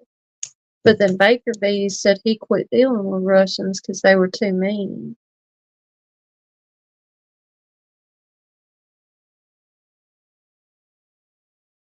You reckon it's because of their mandibula oblongata? I don't know. James said Canadian bees will sting you and then say sorry. Yeah. Let's see. DC says, I hear the Caucasians or Caucasian mixes are the nicest. Oh, Yeah, James, I wouldn't listen to Phillip on that one.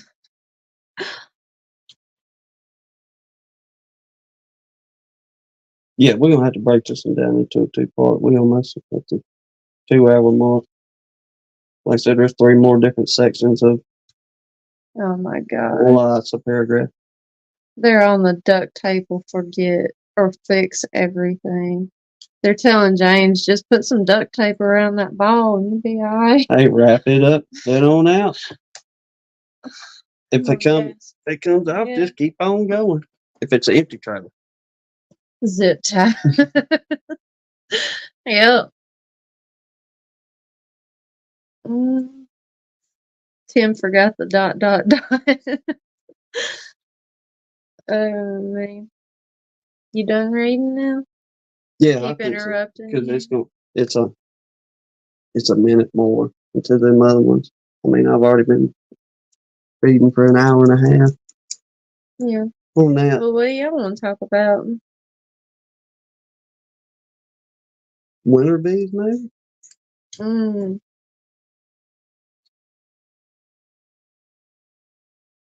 Earl said he's not doing real good. Earl, we still have you on the prayer list, buddy. We sure do, man. Hope things start looking up for you soon. I know you've had a lot going on here lately.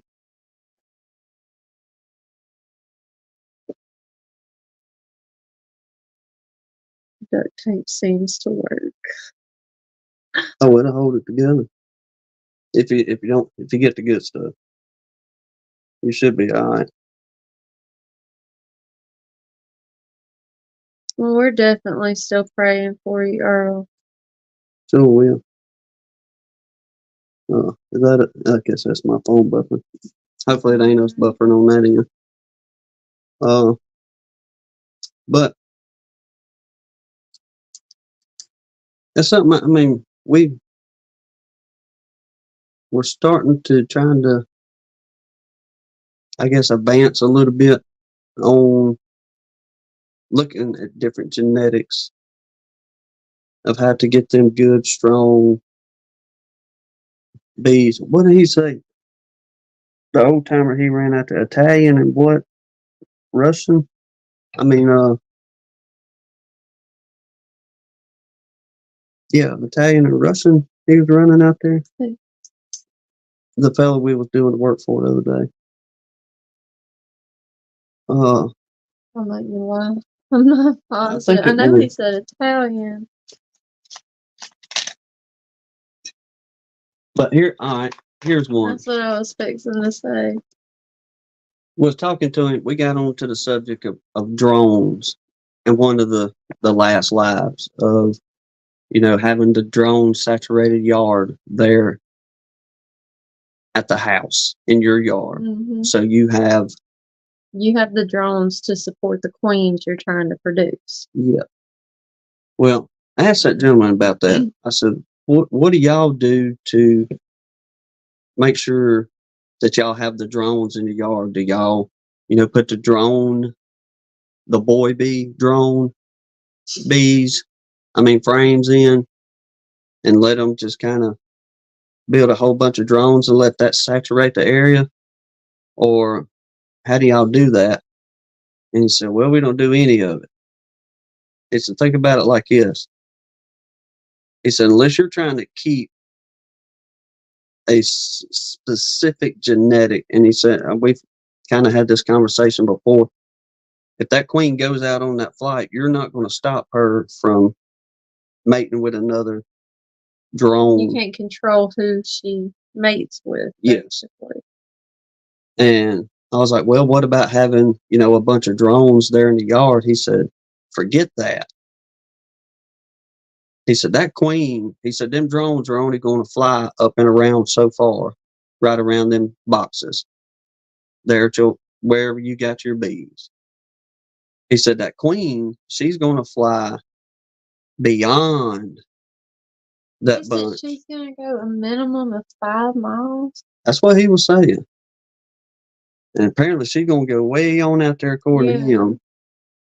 And she's not going to hang around the little group here at the house.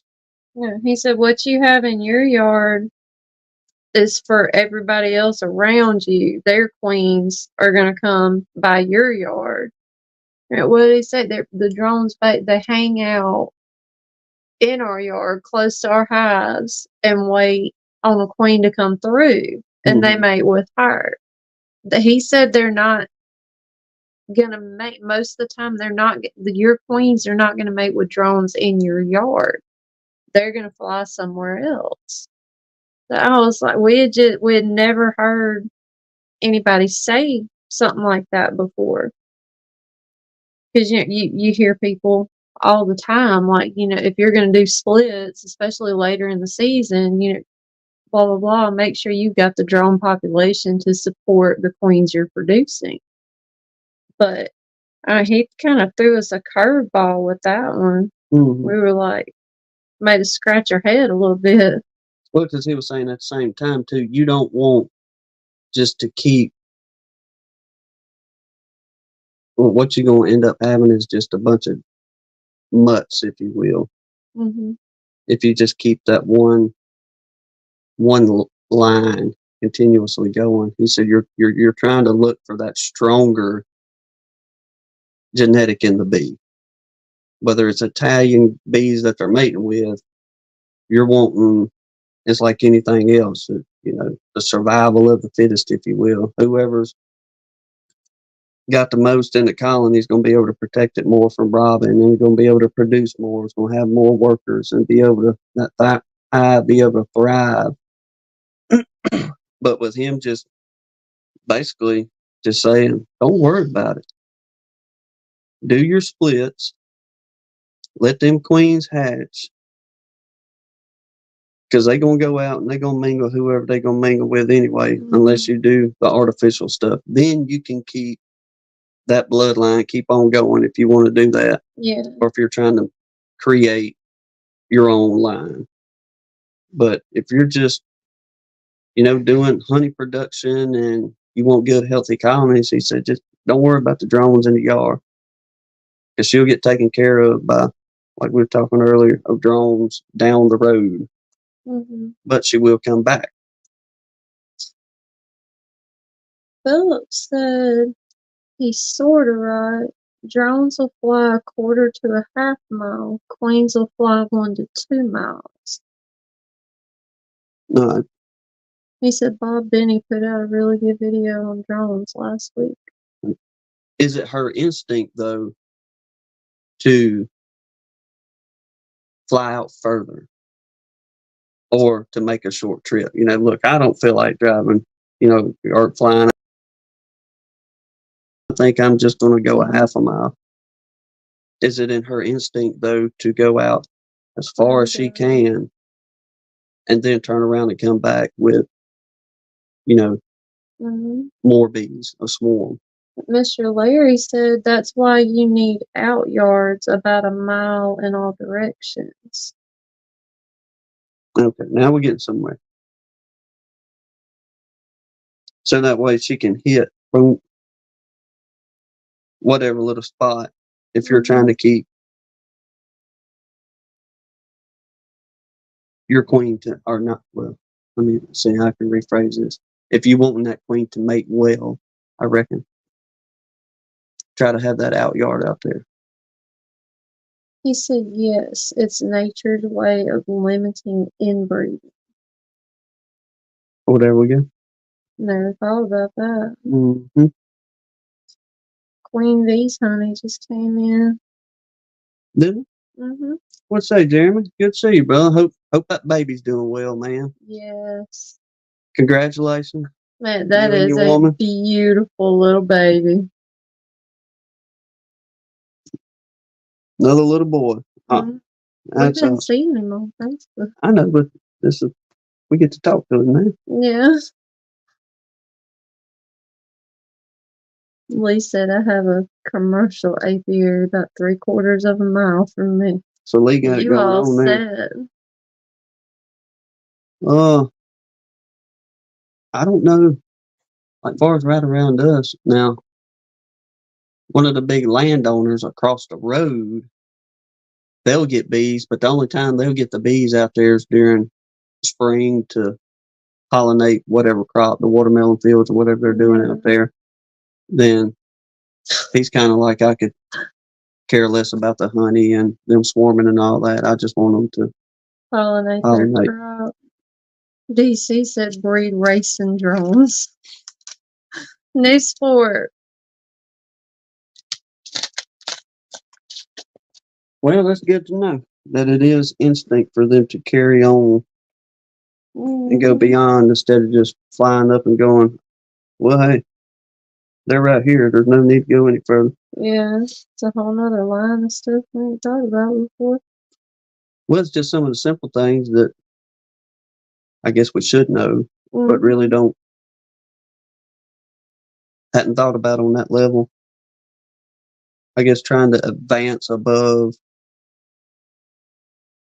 where you should be at the moment on my end.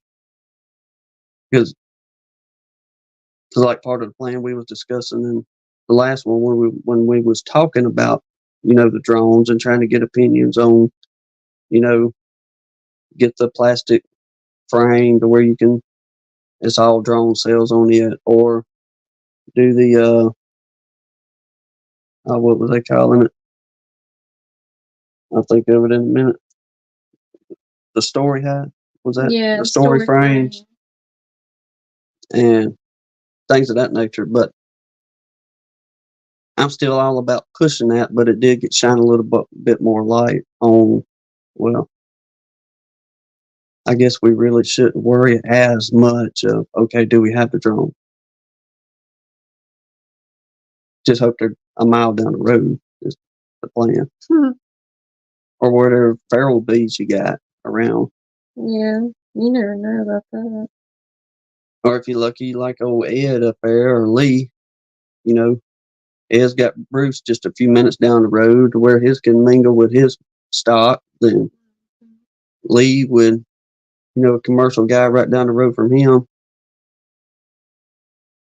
get with their stock. I don't know. Did you see when Larimore looked up? No. He said he had to. It's been a little while now, but he said he had to go. He couldn't look at the screen anymore. But said the vision, I think, in his right eye had been steadily declining. All he could see was a blur now. Out of that eye. Well, that man is having fits with that mess. Yeah. We're definitely, brother. I don't know if he signed out or not either, but he left. Okay. Yeah. Well, y'all pray for our good friend there, old Keys and Larimore. He can get that remedied as well. Mm-hmm.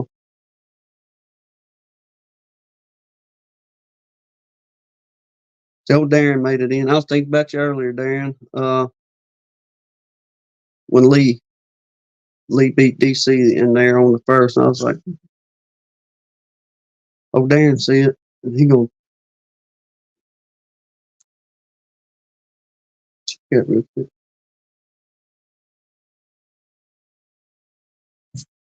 So here's something at the driveway. It sounds like, but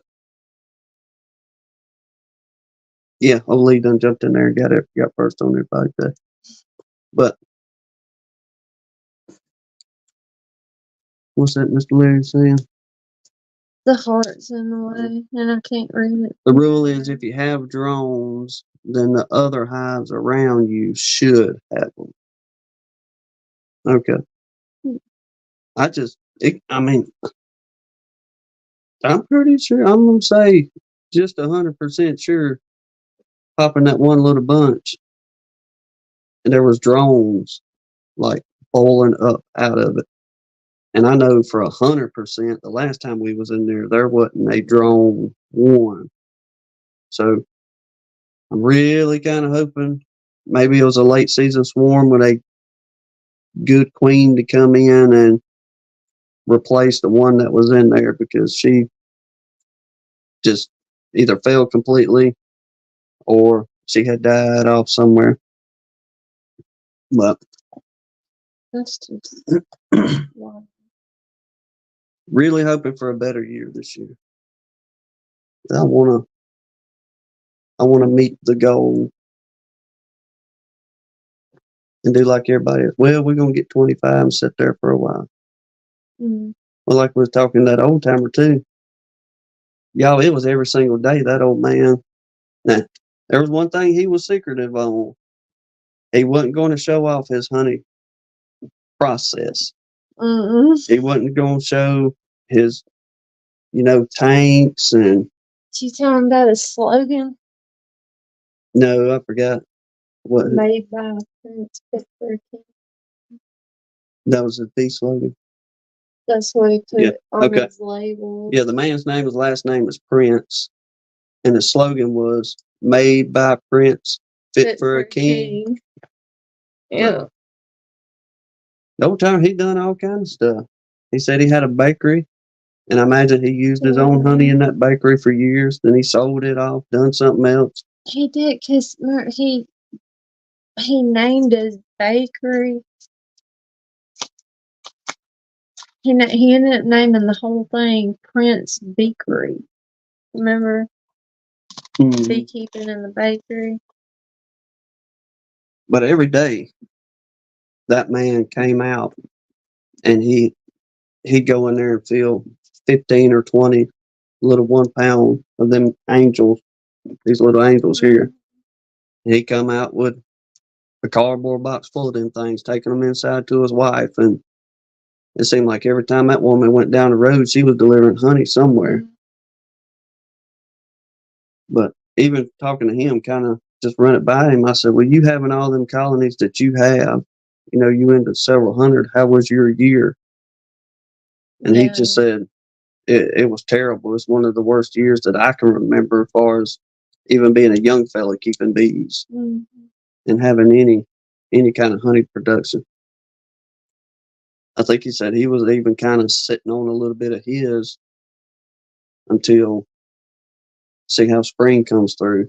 But Yeah, 'cause he said like on a normal average year that they would have upwards of 500 barrels of honey. mhm. And this year they had less than 200 barrels of honey.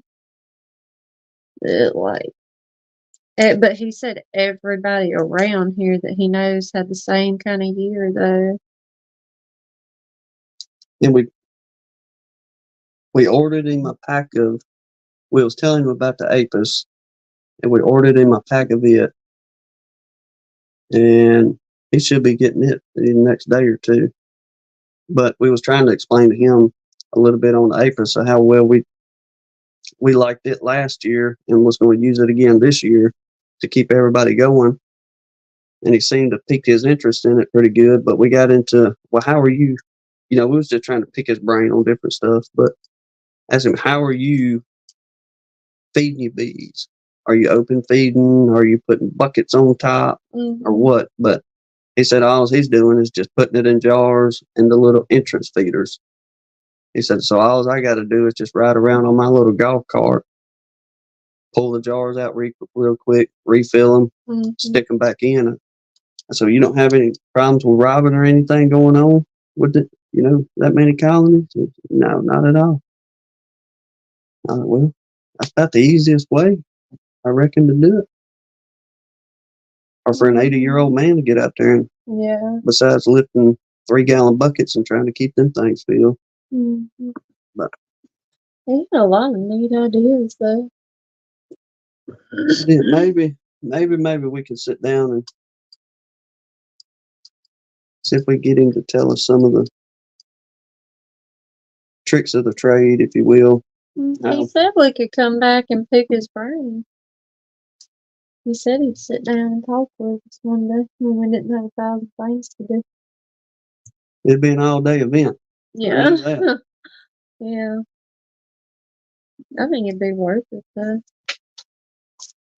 But he just kept everything simple. He was very nice about stuff. He wasn't, I'm a commercial beekeeper and I'm not fixing to tell you how I do things, or, it wasn't nothing along those lines. He was wanting. I think he was kind of shocked that we were into beekeeping. I think it took him by surprise. So then he got excited, like we did, meeting another beekeeper. Like, oh, you're one of us. Well, it's interesting because we got to find out a little bit more on how many more commercial people are, I guess, along the lines of commercials are right around us. Mm-hmm. And it was quite surprising of how many people are keeping bees that we had no idea. Yeah. In our small community. There's a whole lot more than we thought there were. Well, I'll say the neighboring community. It's about, I don't know, 10, 15 miles down the road where this fellow's at. But apparently the old timers ain't talking too much. They just out there doing their thing.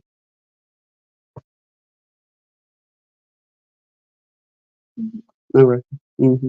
Sorry, I was reading DC's comment. I'm running out of steam too. Where we at? See if we drag it out another. So we losing them now. They're like, I done got bored with this.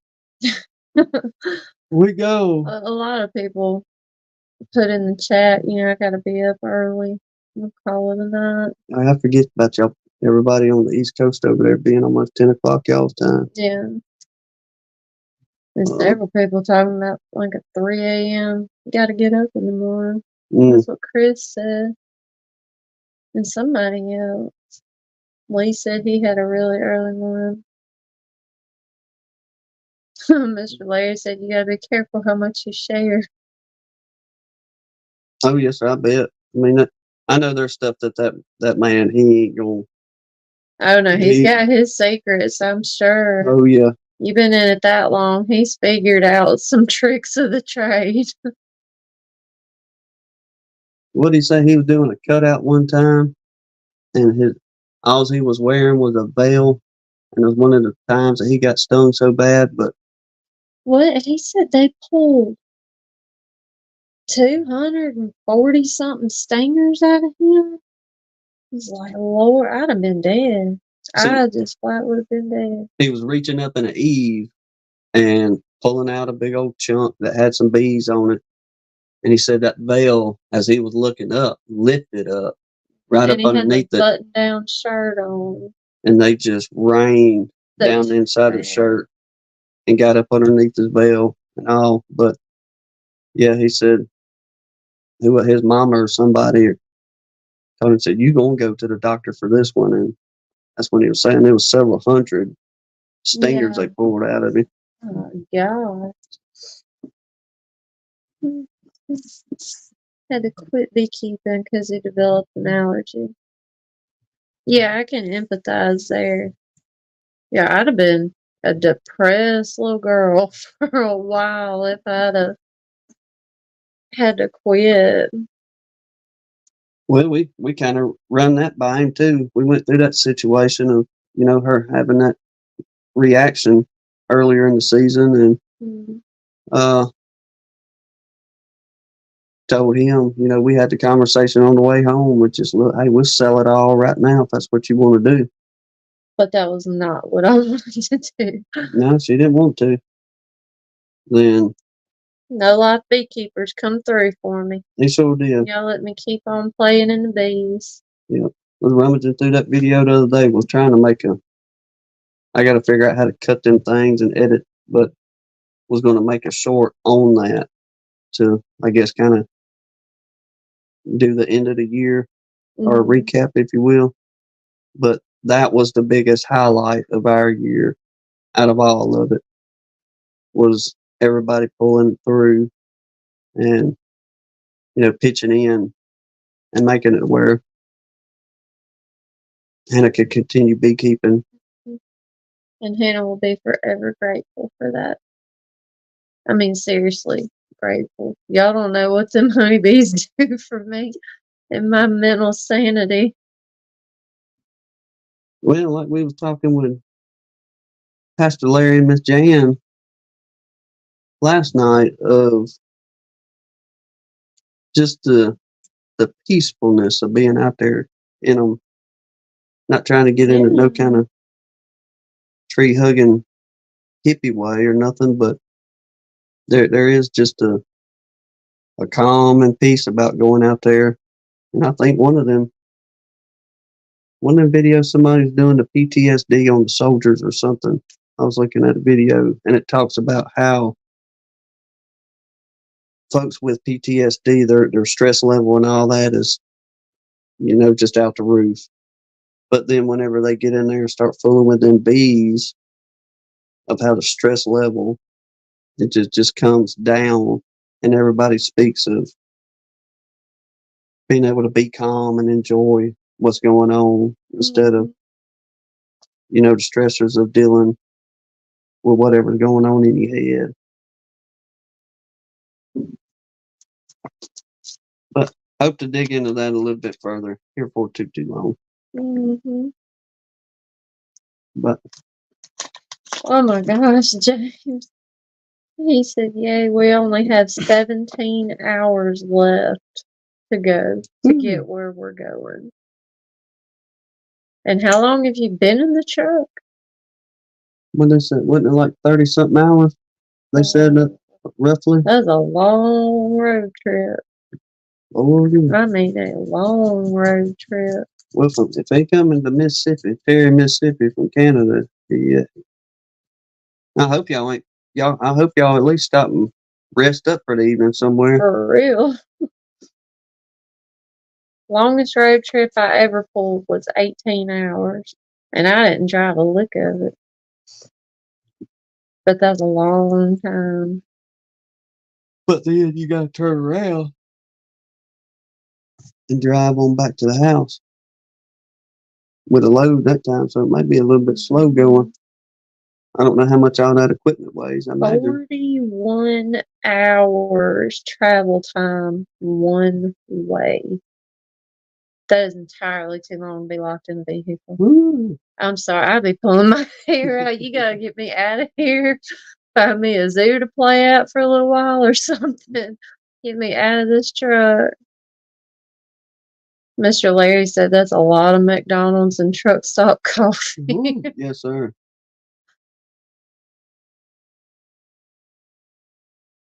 And then, like I say, you going back home. I don't know how much all that equipment weigh. I imagine they rolling with a tandem axle trailer. That long But of a that's still run. gonna be a slower ride going back up than it was coming down. Well, the good part, at least from Mississippi until they, on the way back, getting into, I'm assuming they'd go up, 75 or something like that over that way. But at least it'd be mostly flat land through Mississippi and parts of Arkansas through there. But then when you start getting on a little more north, you're dealing with them foothills and little higher elevations for a minute.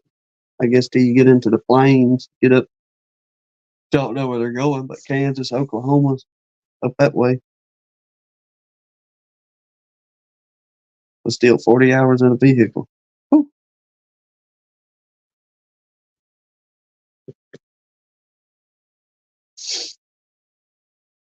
What else we got here?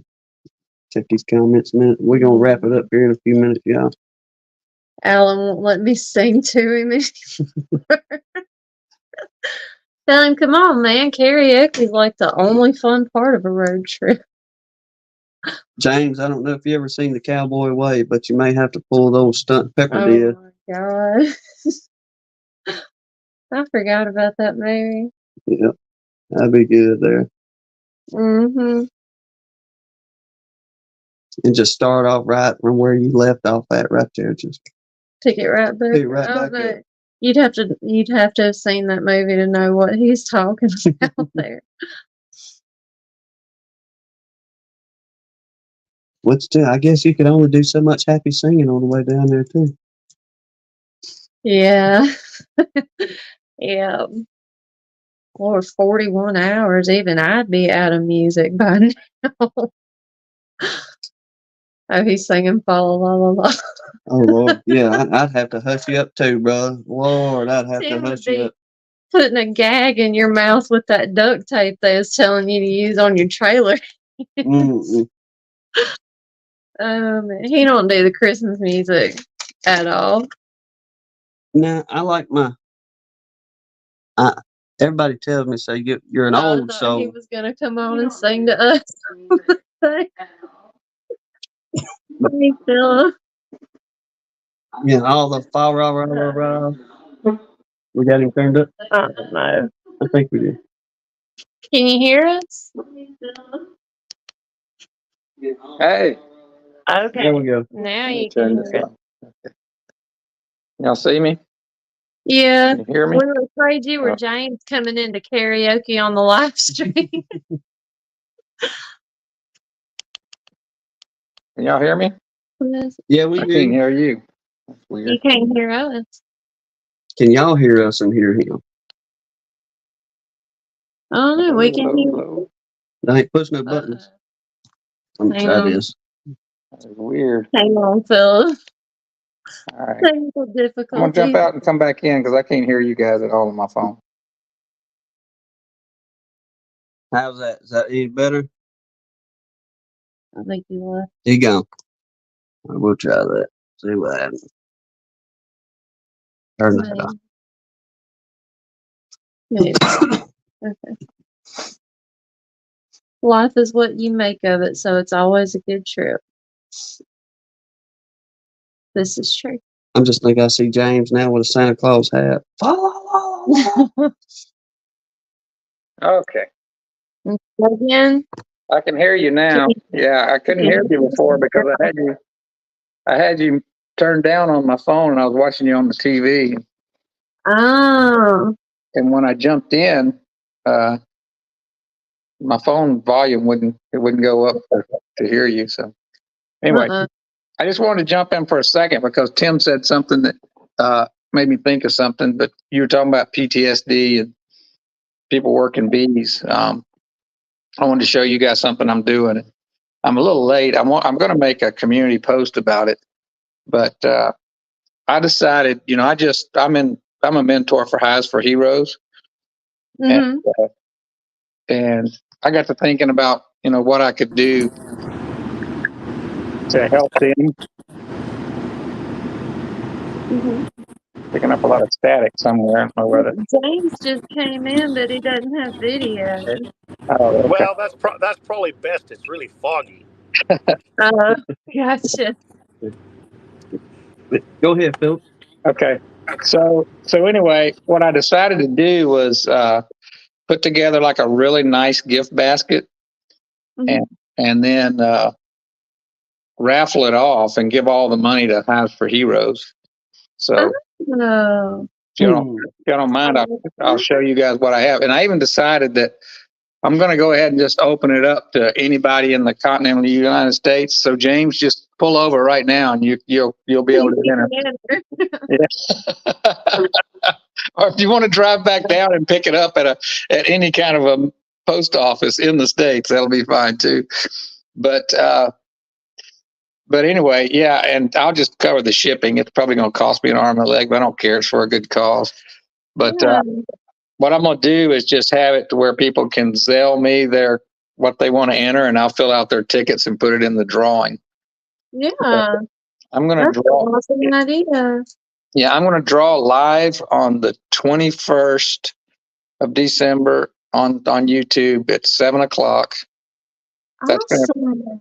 That'll be on top of David Burns, but I doubt if we have the same viewers. I don't know.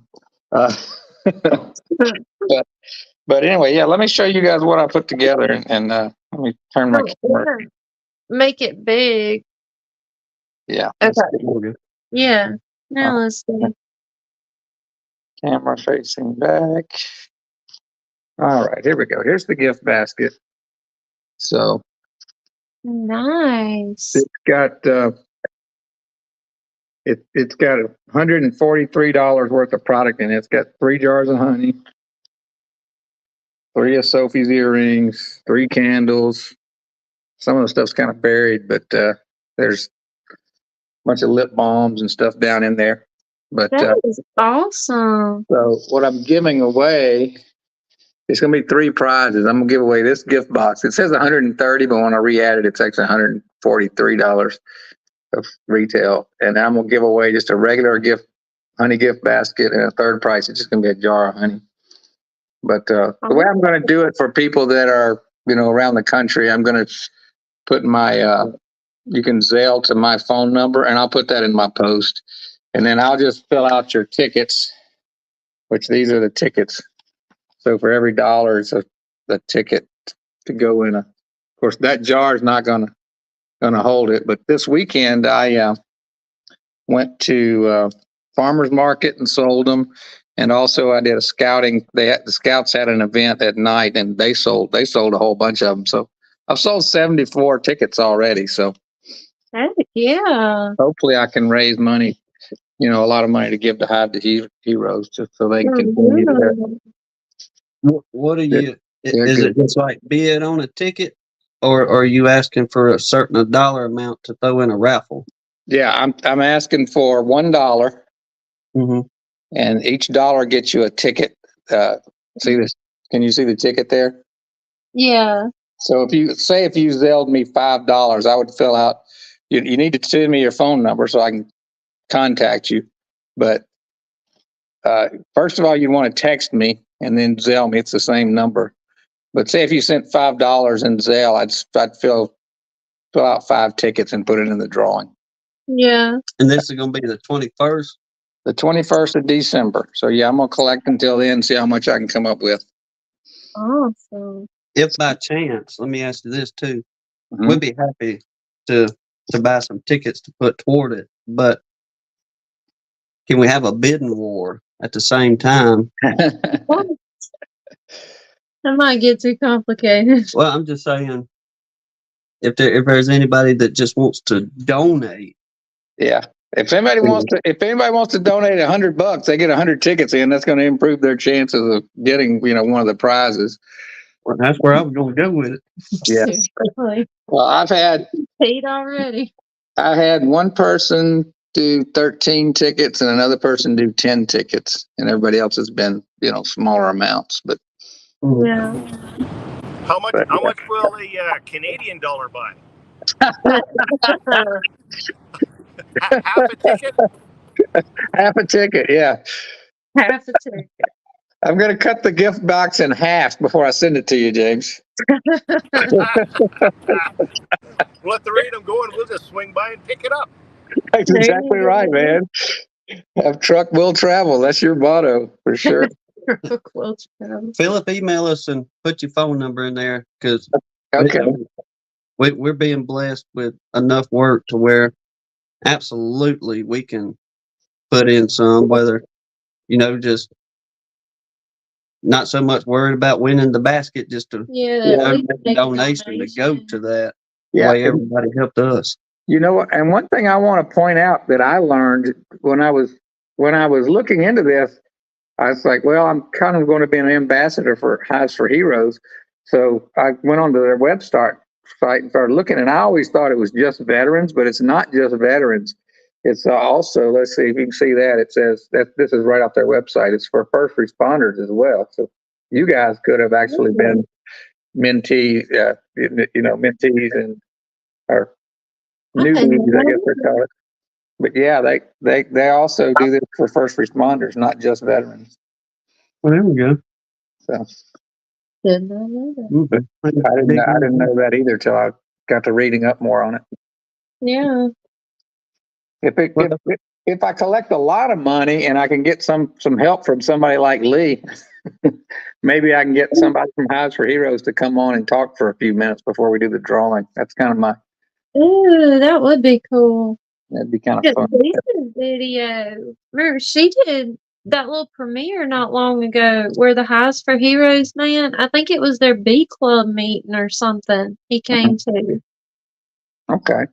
Yeah, I thought it went really, really good in her video. It turned out to be a really cool thing. Yeah, that fella, he was, I think, one of the spokespersons for Alabama region, I believe. Mm-hmm.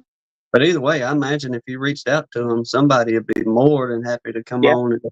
Yeah, I mean, it could be anybody in the country because it's, it could be online. The Hives for Heroes is based out of Houston. I saw on their website. Yeah. That's where it was started. That's still a long way from me, but yeah, I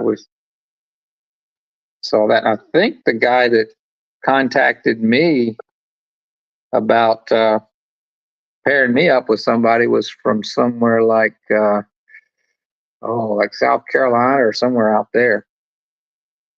Wow. I think so. But I mean, currently lives in South Carolina? Yeah, the phone number that called it was kind of a weird deal because they paired me up.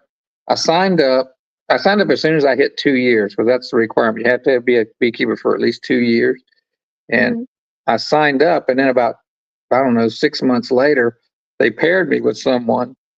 But when I got a hold of her, she was not a veteran. She was like me. She was a beekeeper looking to help out. So I sent an email to him, say, hey, that was a mistake. Just put me back in the pool, And then I was at the market, and I met who is now my mentee, and she was telling me that she signed up for Hives for Heroes, and they were trying to pair her up with like a commercial beekeeper out of Denton. Denton's about 20, 30 miles north of us. Yeah. And I was like, well, why would they do that? Because she lives here in Capel. I said, why wouldn't they put you with me? Because I'm in that program too. So anyway, I sent an email to the guy that I'd communicated with, like a year ago, saying, why would you, put her with them if I'm right here in town and I don't have anybody? And all of it, 10 minutes after I sent the email, my phone rang.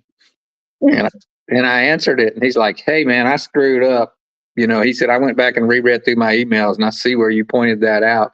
He said, I'm changing it right now. I'm going to pair her with you. And you'll be getting another email later. So that's how that got all worked out. But Hmm. he was calling from, I checked his area code. It was somewhere, I won't call it East Coast, Southeast or somewhere in there was where he was calling from. His name was Charlie. Mm. I may haven't heard of anybody. I may reach out to him to see if there's anybody that could come on. The thing I worry about is kind of probably like you guys probably worried about early on was the technology of it. It's a little intimidating for me. Yeah, we just roll with the technology issues now. Yeah, I give up trying to make things professional. That's for sure. Yeah.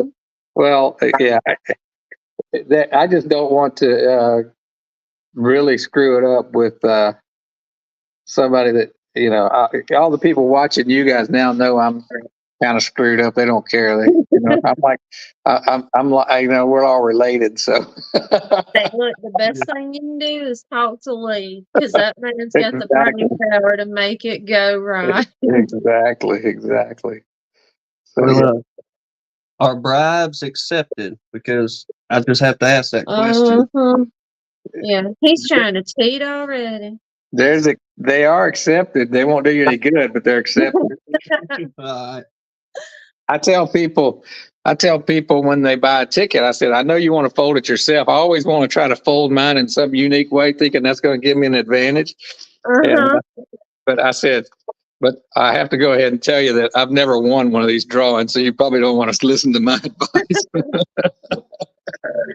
on how to fold your ticket. What? You won the bee Bible.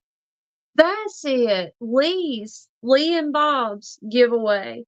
That is the only time in my life I have ever won any kind of raffle or anything like that. Yeah, I've never won any of those things. 30-something years old. You don't see people doing that as much as they used to. They used to do that little spin the wheel thing a lot more, I guess. But yeah, I never did win any of those. Yeah, man, between here and there, and I hope, and I imagine you will, but definitely go on, Lee and Bob's live and Charlie and Spread the word. Yes. I talked about it a little bit on Charlie's Friday, and but yeah, I showed them my gift baskets on Charlie's show. We had just made them, and they didn't sell that very good at the market. But that night, our scout troop, it's called a chili supper. They have it every year. They make chili, and the scouts pre-sell quarts, and they also sell all you can stand chili dinners, and they raise money, and the money they raise goes into a fund, and they have a scout buck auction. So they collect what's called scout bucks all year, and then they bid against each other for camping equipment. It's a lot of fun for the scouts. Yeah. But I've been bringing my honey up there and letting them sell it and giving them a percentage. And and they usually, they'd make like $75, $80 and stuff. Well, I brought it up there this year, and I brought all those gift baskets that I'd made. I made 13 of them, and they didn't. I don't think I sold any at the market. And I'll be darned if those scouts didn't sell 9 of those 13 gift baskets. And then I had 4 people custom make ones that I had to finish and bring home. And I ended up paying those scouts over $200 in commission on their sales. They sold 8 of them. Awesome, though. Like that's really good.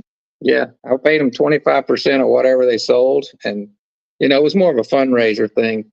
It was helping support them because it's like I told them. I said, in the years prior, I needed to move honey and stuff, but this year I'm moving it all I want to. But I still want the scouts to be benefit of that. So, but yeah, they really went after it. They sold 35 of these Hives for Heroes tickets. So they did that deal too. So it worked out real good.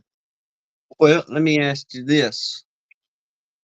Is there a goal you're trying to reach as far as a donation to give to Hive for Heroes? Yeah, I want to raise as much money as I can for Hive for Heroes. I'm gonna feel real stupid if I don't raise as much at least as I have in it. But if it there's 2 goals. One is to raise as much money as I can for them. But the second goal is, as I'm asking people to make donations, I can tell them about the program and just give them more exposure to the program. There you go. Because most people that buy from me don't have any interest in bees, but they know veterans. Everybody knows veterans that might be looking for a hobby. So, if they know a veteran or a first responder that's shown interest in bees, they can point them towards that program. So, it's about visibility and exposure for Hives for Heroes as much as it is about collecting money. That's what I was gonna. You can never get too much exposure for a group like that that's trying to help people in that way.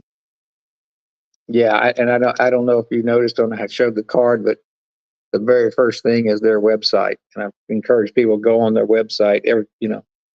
I say go on their website. They got some really cool videos and stuff that show how that program works. So, Can you do they have a spot on their website where you can donate to them? They do have a donation. Yeah, they have a link to donate to them. They sure. Well, DC had a good idea. Attach a Hives for Heroes card to each jar of honey you're trying to sell for them. Oh, there you go. Yeah. That's not a bad idea. Yeah, with their website. Yeah. And that's something you can continue all through the season as well. Yeah. What I could do is just print out a bunch of, because let me see if I can flip this camera around again.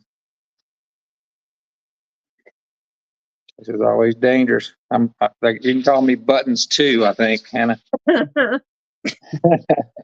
Buttons 1 and Buttons 2. That's right. I've made so much fun of Tim. I deserve to be really messing this up. That's karma coming back to bite. That's exactly right. Okay, I think I'm here now. So yeah, I have. Let's see if I can get the light right. But down in there, you can see there's a Hives for Heroes. I just printed that out on my computer. Yeah. On the front, but I could print out a bunch of cards like that with their website on the bottom of it. And every time somebody buys honey, I usually give it to them in a little bag. I could slip that in the bag. Yeah. That's a good idea. Thank you, DC. That's a real good suggestion. DC's full of good ideas like that. He is. He's good for more than just to look at. Well, brother, I hope that takes someone off, and we'll definitely we can put a post on, get everybody to put a post on their community page that you're doing that. All right. Yeah. Yeah. I appreciate any help y'all give me. When Tim mentioned about it, because I had read that too, that it's really good for, their logo, their tagline or whatever for Hives for Heroes is save bees, save vets is their little tagline. So, because that was the reason it was formed, was to help, help with the suicide rate and all that stuff that veterans face. I mean, that's a very, very real issue in this country that a lot of people are completely ignorant of. Right. A lot of people just have no idea. Well, I mean, I'm sorry, I didn't catch out. I had a friend that we worked on the ambulance for probably 10 plus years together. And we it was our early years. We all went through school together, went on into firefighting and EMS and all that. But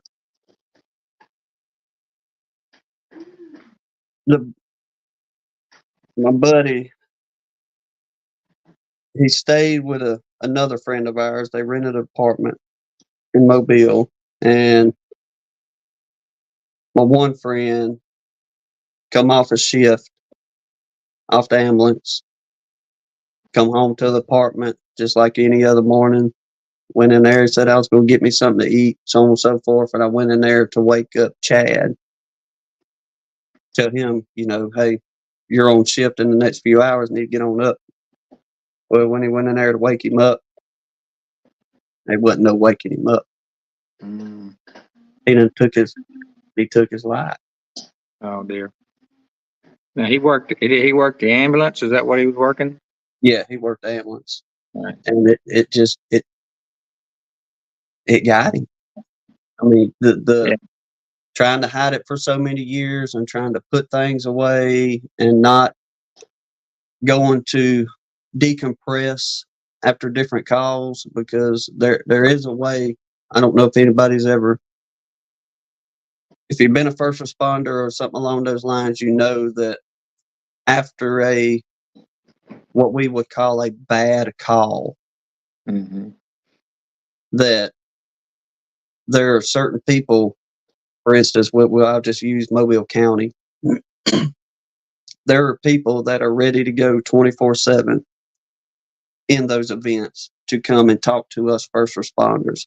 No Right. matter if it's 2 o'clock in the morning or 8 a.m. There's literally a team of people, like That's 3 or good. 4 people on call 24/7. And I mean, they'll be at your firehouse waiting on you when you come back from that call, Pretty if much. you want them to be. Yeah. Yeah. Kind of thing. I know they did me a lot of good on Yeah. a few occasions. That's great. I mean, and it's just, I guess, getting people to take advantage of that's important. You know, my son's trying to get into, he's trying to get into nursing school. And I asked him I said, what's your fallback plan if you don't get in? And he said, well, I'll probably go work EMT as an EMT, because he's got his EMT license when he was a senior in high school. That was part of that program he was in. And, Mhm. and I said, well, Jared, I'm really proud of you, and we've got to have people to do that job. I said, but you've got to understand that job has a shelf life. It's not a long-term plan. I said, there's a reason people can only work homicide for a year or two at a time. Mhm. And as an EMT, you know, I think it can be worse, because at least in homicide, I mean, the outcome's determined in a homicide. You know, you're going to see terrible things, but in an EMT, things are hanging in the balance a lot of times. So um, I said that stuff will wear on anybody. It So, will. and I said, I don't want to discourage you from doing it. I said, I couldn't do it, and I'm glad there are people that can do it, and I want you to do it if you feel like you can do it. But I said, I want you to have a plan and be working towards something else while you're doing that, Mhm. because I just think that's people that do that for a long time. That's just so difficult. Well, you can only bury it for so long. That's what I was gonna say. You'll last a lot longer in it if you can learn to express those feelings and get some of those emotions out of you. However you need to do that, whether it's talking to somebody or playing with honeybees, but Right.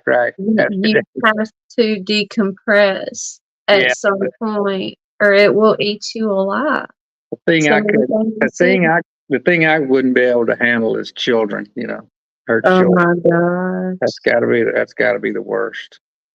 One of the worst calls I ever ran on a child, and that's been 15 years ago or more, and I still have nightmares about, because the baby was 2 months old, Oh no. and mama had laid him in the crib and propped a bottle up for him to drink his bottle, and they had 2 other toddlers, roughly toddler age, and it ended up being about 15 minutes before she went back in the room to check on the infant, and it was too late. We worked that baby for 30 minutes on the kitchen counter in there with his parents standing over you screaming and freaking, and the other kids are tripping, and like some of it's really really horrible to go through, but at the same time you get to try to do something for Right. those parents. As bad as it sucked, Yeah. the one good thing you got to do was let them know somebody did care about their baby and what they're going through. But especially those kind of calls that involve kids of any age, it sucks. Like, it really, really sucks. But that's where your Good deal. decompression, you seeking help. Because, Mhm. like DC said, humans aren't programmed to deal with that just endlessly, ceaselessly, over and over and over again, and just keep going like it's nothing. Right. If you can do that, you do not need to be doing that anymore. Right. It's time for you to find something else. Yeah. Yeah. Because if you're hardened to it, then you're not empathetic and you're not going to do a good job.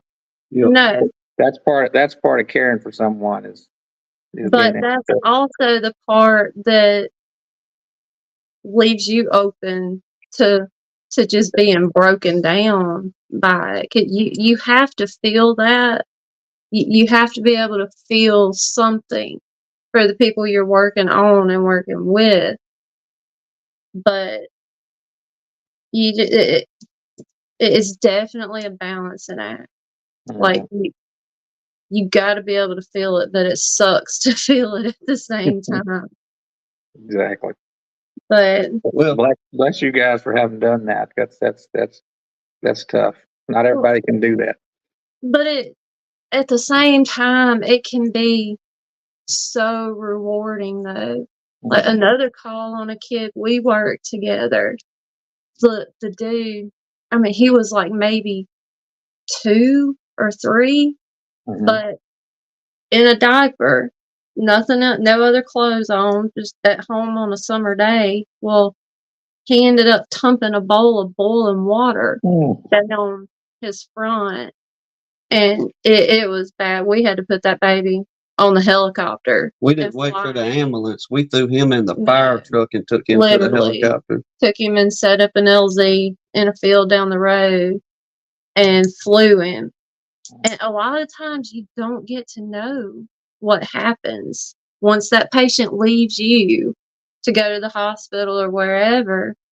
A lot of times you don't get to know what happens. And we didn't find out for a while, but we were terrified that little boy wasn't going to make it.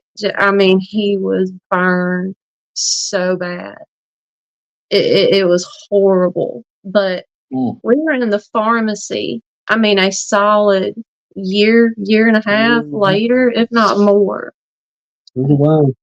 And I didn't recognize the lady at first, but she knew us instantly when we walked in. But she had that little boy with her, standing up in the buggy in there, and he had had somewhere around 20 surgeries already, like skin graft surgeries, trying to fix everything. But that little dude had the biggest stinking smile you've ever seen on a youngin's face. Man, I was in tears when we left there, just from seeing that little boy and how far he had come. Yeah. So things like that absolutely make it worth it. I mean, not all calls are like that. You know, most of your calls are just A glorified taxi ride. basically that's what a lot of the medics called it. But he sorry, Mr. Larry said, I love being a first responder when I was younger, but it's not for old folks. I know I'm not even old, but I was feeling my age on them fire calls in the middle of the night the last year, so we were doing It to get down to the nuts and bolts of it, y'all, it is a real thing. It's a real issue that people deal with. I was one of the skeptics for a long time of, I don't want to hear all this. I ain't going to talk to nobody. I don't need to talk to nobody. I'll just handle and deal with it myself. Then you have one of those calls to where, maybe I need to sit in here. Then whenever you finally sit down and quit being bullheaded, and you go through the process of this is why we're doing this, then yes, it does make it better. And the things that we've done or the things that we've seen and done cannot compare to military and what war brings on a man or woman. No. But for somebody that, let me say this, somebody that truly has PTSD, yes, it is a real thing. And absolutely, we need to lift those individuals up as much as we can. So, pat on the back to you, brother, for doing what you're doing, and for Grammy and everybody else that's doing this for folks, because it is a need. It's not just let me go help this person because they was in the military, that kind of thing. No, there is a true need. So, thank y'all on that end. Everybody that's stepping up and doing this for folks. Yeah. But we'll definitely be hitting you up about and no, we're not gonna try to bribe the gift basket from you. Send me that. Just send me that, whatever that $30,000 or whatever that was sent to you. Just spread the love around. Yeah. It'll just be like ongoing. I'll take it and send it to the next contest. There you go. And keep it, man. We'll sign the back of them or something. Everybody, pass them around. Yeah. See how many signatures we can get on one of the fake $100 bills. But yeah, speaking of that, I hadn't even seen Blaine in a while now. Or no, he came on last week, right? Yeah, he was in live. He jumped on Charlie's live for a little while. I hadn't seen him in a while either, because we even commented about it on Charlie's live. We hadn't seen him much. He said he'd been getting it, trying to put everything together and really try to get his marketing business portion of money and different things going too. So hopefully he's doing well on that end. Everybody. Yeah. No, we had a big day at the market. So it was a really good Saturday for selling honey and honey products for us here. So you went to the market too? We went to the market. Somebody else. Yeah. I think somebody else was talking about it too. Or was that you I saw in the chat earlier talking about it? It might have been me. I don't know. Brian went to market, I think, too. Brian, I think, goes every weekend. But just about. Oh, that man probably sniffs them things out, looks for signs and all that. Market here today. It's for real for Brian now, because he gave up his teaching job for this. So yeah, I bet he is. Yeah, he's gonna make this go. He's playing for keeps now, for sure.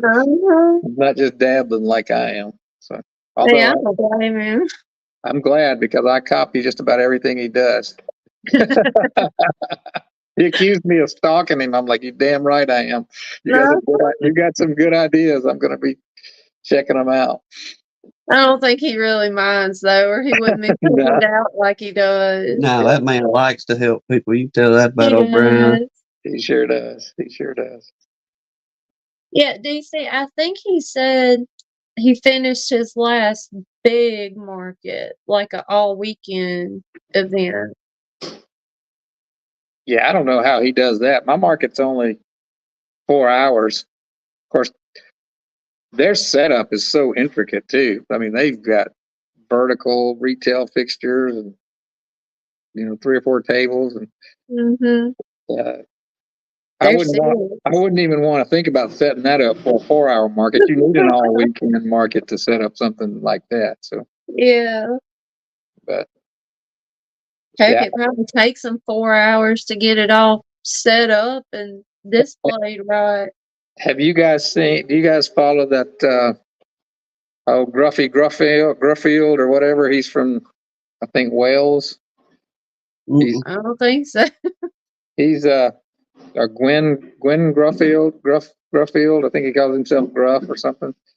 But Yeah, him and his wife do a unbelievable setup for those shows Really? with all kinds of products and stuff.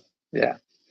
But yeah, I look at that and go, man, that's really professional, but I wonder how long it takes to set it up and tear it down. It's got to take forever. It looks like a real retail store, every time they set it up.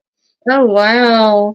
You're there before the sun comes up. Have it all ready when the gates open. That's when you hire somebody to be there before the sun comes up. Yeah. Our setup time and tear down time is about 30 minutes each way with 2 people. So it's not bad at all. But it's just a couple of tables and get the stuff arranged like you want, a little bit of signage, but so it's not hard at all. But all right. People are getting big into that. And what the markets? Brian's still in here. It takes me an hour to set up, and it takes 3 hours for Jen to fix what I did. That makes sense.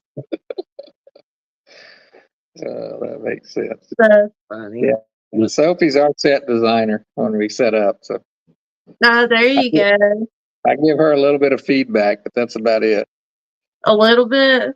Just a little bit, but not. Just a little bit. And we try different things to see how it works. So, but trial and error. It's fun. I encourage anybody who has anything to sell to get out there and do it, because I dreaded it for so long. But it's just so much fun to talk to people when they come up to try your product and get feedback on what you're doing and all. That's the part. The money's great and moving the product's great, but interacting with the people, even if you're a hermit like me and DC are. That would be where Tim would just excel, would be at talking to people and getting them to come in. Oh, Sophie hates it when a beekeeper walks up because she knows she loses all the help for about 15, 20 minutes. It's like, oh no, I got to carry this thing all by myself. Yeah. Hold on, I'll help you. Hold on. Yeah, I get that a lot. I'm going, okay, so I've got about another hour before he's back on this side of the planet with me. Oh, man. Yeah.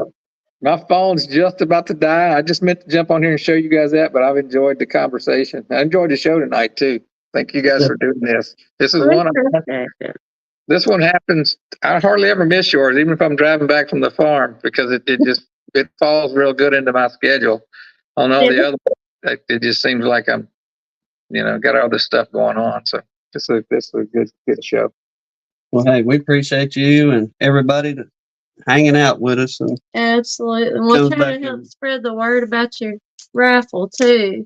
Yes. Sure, email us and I'll keep a lookout whenever you share something you're going to put some on your community page, you say? Yeah, that's what I'm going to try to do.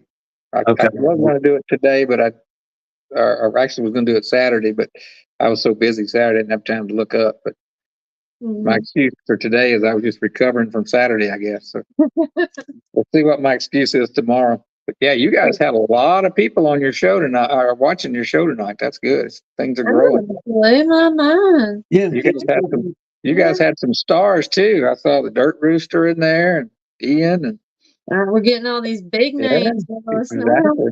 And Bob Walker was even in there for a minute. I did see him for a minute.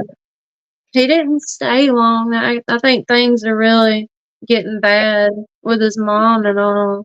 Yeah, we really got to keep them in our prayers. That's got to be a really tough deal. Yes. Yeah, we're gonna wrap it on up too, brother. Y'all, we get. Yeah. All right. Good night, y'all. Y'all take it easy. Week. And everybody else too. We appreciate y'all so very much coming in, and we do. I hope we don't bore y'all to death too terribly much. We'll probably give people a good laugh to start the week off. Yes. But well, we're gonna mosey on. What you got? So glad to help you out, Phillip. I accept a 10% consultation fee. Let's put that up there real quick. I think Phillip missed your comment, Brian. Just in case. There you go, Brian. have to highlight it for when he watches the replay or something. But, all right, y'all. Yeah. God bless you. Lord willing, we'll see y'all on the next one. Yep. Y'all take care.